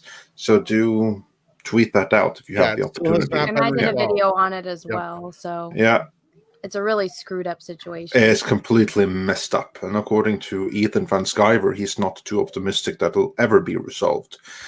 But yeah, we'll see what happens with that. But anyway, Orville Nation said Kathleen is knee-deep involved in non-Star Wars projects, but is starting to feel like they have given her own little corner of Lucasfilm to play in. Yeah, it does kind of seem like that, doesn't it? What do you think about that, Anna? That Kathleen Kennedy has been like sidelined with her own pet projects, like this whole stupid High Republic thing. I mean, is she even really? I feel like she doesn't really do much. She just signs checks and paperwork, and then she just gets to go to events and say, look at all this stuff we're working on, when she really doesn't do anything. But, you know, some people that actually care, they get assigned to certain projects because they go out of their way to ask for it. This High Republic stuff was just because she finally realized, oh, they come out with books for the movies and books. So let's do one, but let's do it our way. And let's try to continue to erase the EU. So they came up with this stuff. And I mean, it's shit, but I don't think she's really too involved in it. Like even have you guys looked into like the Chinese only one? Yeah. Have you read it? No, but we brought it up when you sent that stuff to me. But I'll send you the chapters. I just am finishing up the second chapter that somebody translated. Did you know it's a series about a Jedi named Sean who can't use the Force? He's a Jedi, but he's a Padawan, but he's not strong enough in the Force. And so what he does to accomplish his mission is he becomes a good baker. And he learns how to make Kashyyyk cake. So they turned him into the Terminator in Dark Fate. Lovely. Yes. You may be right about this High Republic thing, but I kind of think it might be a situation where, it's something to keep her and her ilk busy, and B, I think it's more so like they wanted to do, because notice how they're pushing it like it's some big deal. I think they wanted that to be like, because this High Republic thing's been talked about for a while. I think they wanted that to be like the next big run of what was coming up. But Iger was like, no, it needs to be able to be proven first. So that's why I think maybe Iger was like, you can do some comics and books, and if those sell well, then maybe we'll give you some series and movies. I could be wrong, but it seems more like that to me. Script, does that seem plausible? Possibly. It's, I mean, when you're dealing with, even though I do work in the publishing side of things, I've never worked for it where it crosses over with Hollywood properties. So I don't really know all the rules and stipulations in there, but I would not be surprised if, the story group has their own little busy work type of thing, and they're doing their own stuff. So I say it's possible. Yeah, there you go. And moving on from there, we have Stephanie Yanisek's Smuggler's Cantina says, hey, oh, fellas and chick. Oh, hey, Stephanie. And Borg Porg says, Katy Perry should be the female Loki. Oh, they already have it cast, but she's I wouldn't say she looks like Katy Perry, but she looks almost like a female Tom Hiddleston, though. Well, she can't act, though, Katy Perry. Has she been in anything? One episode of How I Met Your Mother, and she was terrible. Oh, there you go. And moving on from there, Roger Haynes says, if WandaVision does an 80s sitcom, they should do Alf with Rocket Raccoon. That'd be awesome. That would be, or better yet, Howard the Duck. But yeah, no, that I'd totally be on board with that. Yeah, that would be sweet. Of course, I still want Married with Children before anything else. That they get into that would be freaking hilarious. I brought up my married with grandchildren idea on the Cobra Kai thing with Critical Drinker, and evidently it's very popular in the comments. So I don't know, Script. You might want to start pushing that idea. See if you can get a hold of Ed O'Neill's people. Oh man, so many things people are asking me to do right No, now. I It's know, great. but that one's actually got some real potential, I think. If I can get into contact with one of the original writers of it, yeah, maybe that too. Yeah, there you go, or somebody who's actually in charge of it. Because I think the idea I had, that everybody seemed to gravitate towards it. Like, I'm not even kidding. There's more than a dozen comments that are like, "I need married with grandchildren." It's like, that sounds so amazing. I love it. Yeah. And getting back to Loki, and presumably Loki getting pregnant and being the mother of a little baby horse thing. Diego Flores says, after that Loki story, Tom, we need a short of Odin chewing out Loki for that, with Andre voicing Odin, and Rob playing Loki using George Takei's voice to say, "Oh my, I liked it." Oh my, I liked it. 6-legged horse. Actually, 8-legged. Is 8 legs? Okay. 8 legs, yeah. So his name is Sleipnir, Odin's horse. Yeah. Sleipnir. And Phage Lives says for $9.99, thank you so much. I want to thank you guys and gals for such great content over the years. Oh, thank you. Thanks for watching. For years, no less. We really appreciate long-term subscribers and watchers, and indeed new ones too, and everyone that takes the time out of their day to watch us, or to listen to us rather, as we ramble and try to cover news and stay serious, which isn't always easy. Absolutely. So where are we at now?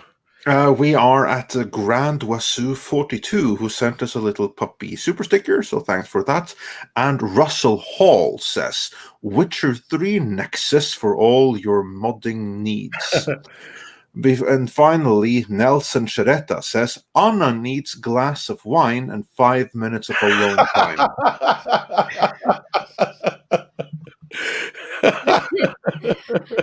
No comment. And finally, and then we're caught up. Niku-san says for $4.99, Hail! In my opinion, Baby Muppet Wars won't work. There's a reason no one talks about droids, Ewoks, and Ewok movies.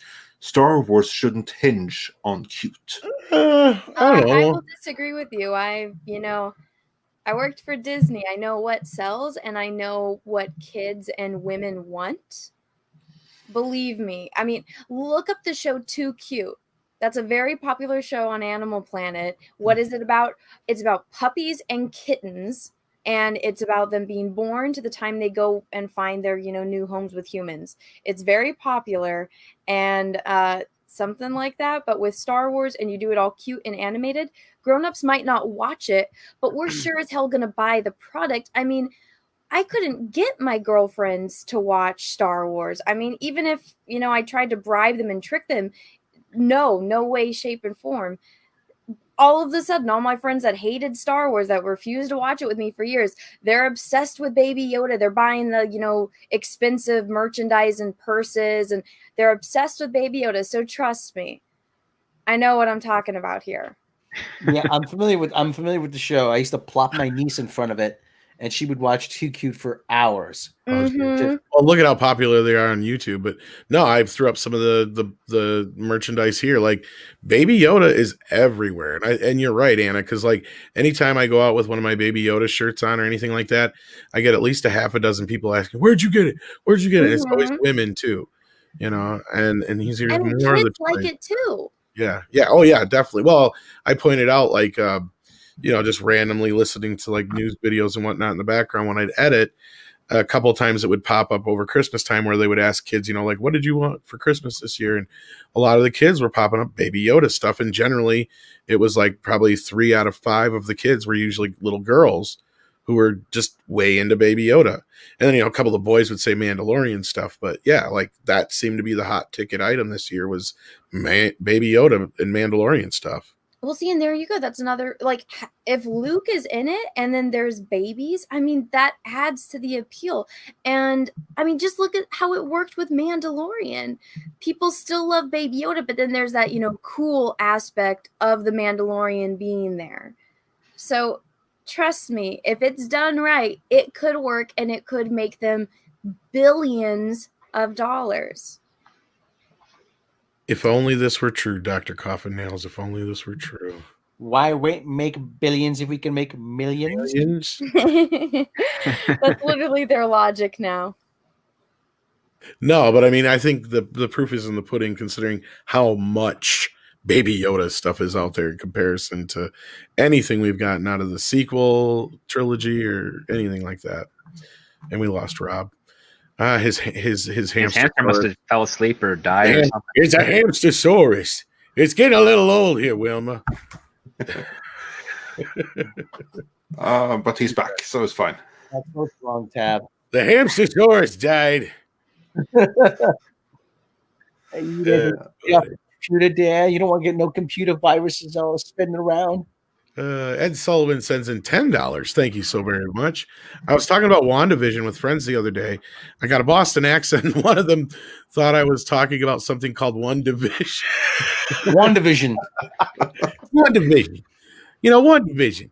Yeah, I'm going to stop by the Dunkin' Donuts, get some watch that WandaVision. You listen to them kids groups things. Are you serious? No, not WandaVision. WandaVision. That's hilarious. And he also sends us much love and huzzah. Well, huzzah to you, Eric, and thank you so much for the super chat. That was funny. Stephen Otten coming in again with another super chat here. Says, Tom, have you seen VFW? A Carpenter fan would appreciate it. I have it, but I have not got a chance to watch it yet. The moment I saw it on the shelf, I'm like, yep. Are you aware of this, Andre, or what this is? Nope, I have no clue. It's about a bunch of old guys. It's kind of like Expendables, but it's got like Martin Cove, and I'm trying to remember who else is in it. Oh, cool. Martin Cove. A couple other old school action guys, and they're all like VFW that gets and of course like the zombie apocalypse happens or something. VFW. Not the one with VFW is Stephen Lang's in it. Yeah, okay. And VFW is an organization called the Veterans of Foreign Wars. Yeah, it's like a. It's like when is it from? What year? Last year. Oh, so it's new. Okay. Yeah, it's fairly new. But yeah, they have like, they rent them out. Their halls they rent out for like, weddings and other things. And they usually have like a bar and stuff there. And so that's probably what these guys are. Yeah. Old vets just hanging out at the bar and it's usually the popular hangout for the older vets in town if they have one. So yeah, that's kind of the setup. Okay, yeah. So you have Stephen Lang and you have Martin Cove. Okay, there's two cool guys in it. Yeah, at least those two. I'm trying to remember who else is in it. When you look. It's none of any note that I can see. William Sadler is he? Oh, William Sadler. Yeah, he's good. He's good. Yeah, he's Fred Williamson. William Sadler was the bad guy in Die Hard 2, and he also plays the Grim Reaper in Bill and Ted. And he was on Deep Space Nine. Yeah, he's in Deep Space Nine, and he was in Demon Knight. And then it looks like the other guy, I think that's James Brown, ain't it? Summoner, one of the people say. Not that James Brown. Hi. Oh, Fred Williamson, that's who it is, yeah. So, yeah. Yeah, okay, well, cool. That's something that looks like it's worth checking out. Yeah, I've heard good things about it. Yeah. I've got it, just haven't got a chance to watch it yet.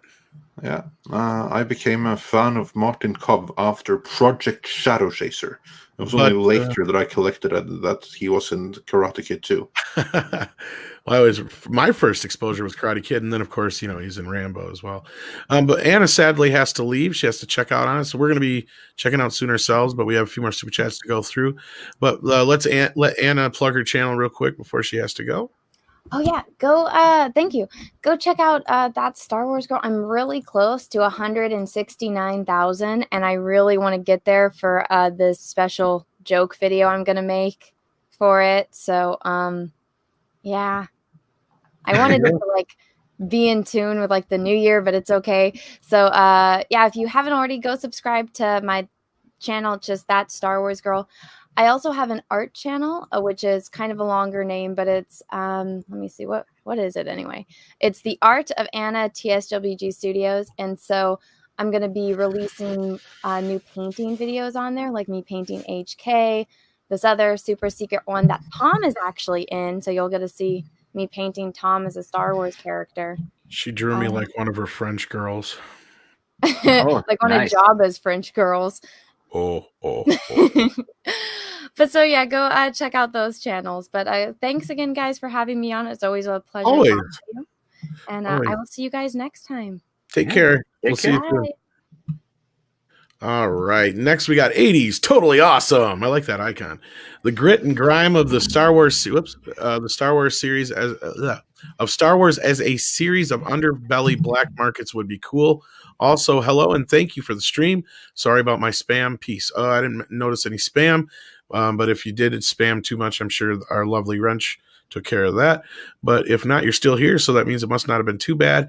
As far as the underbelly, wasn't that what that one Star Wars series that George Lucas was working on was kind of about? There was supposed to be a game, Star Wars 1313. There's a game, and then there was this. Yeah, there's a series that the guys, the crew who did Stargate SG-1 were working on.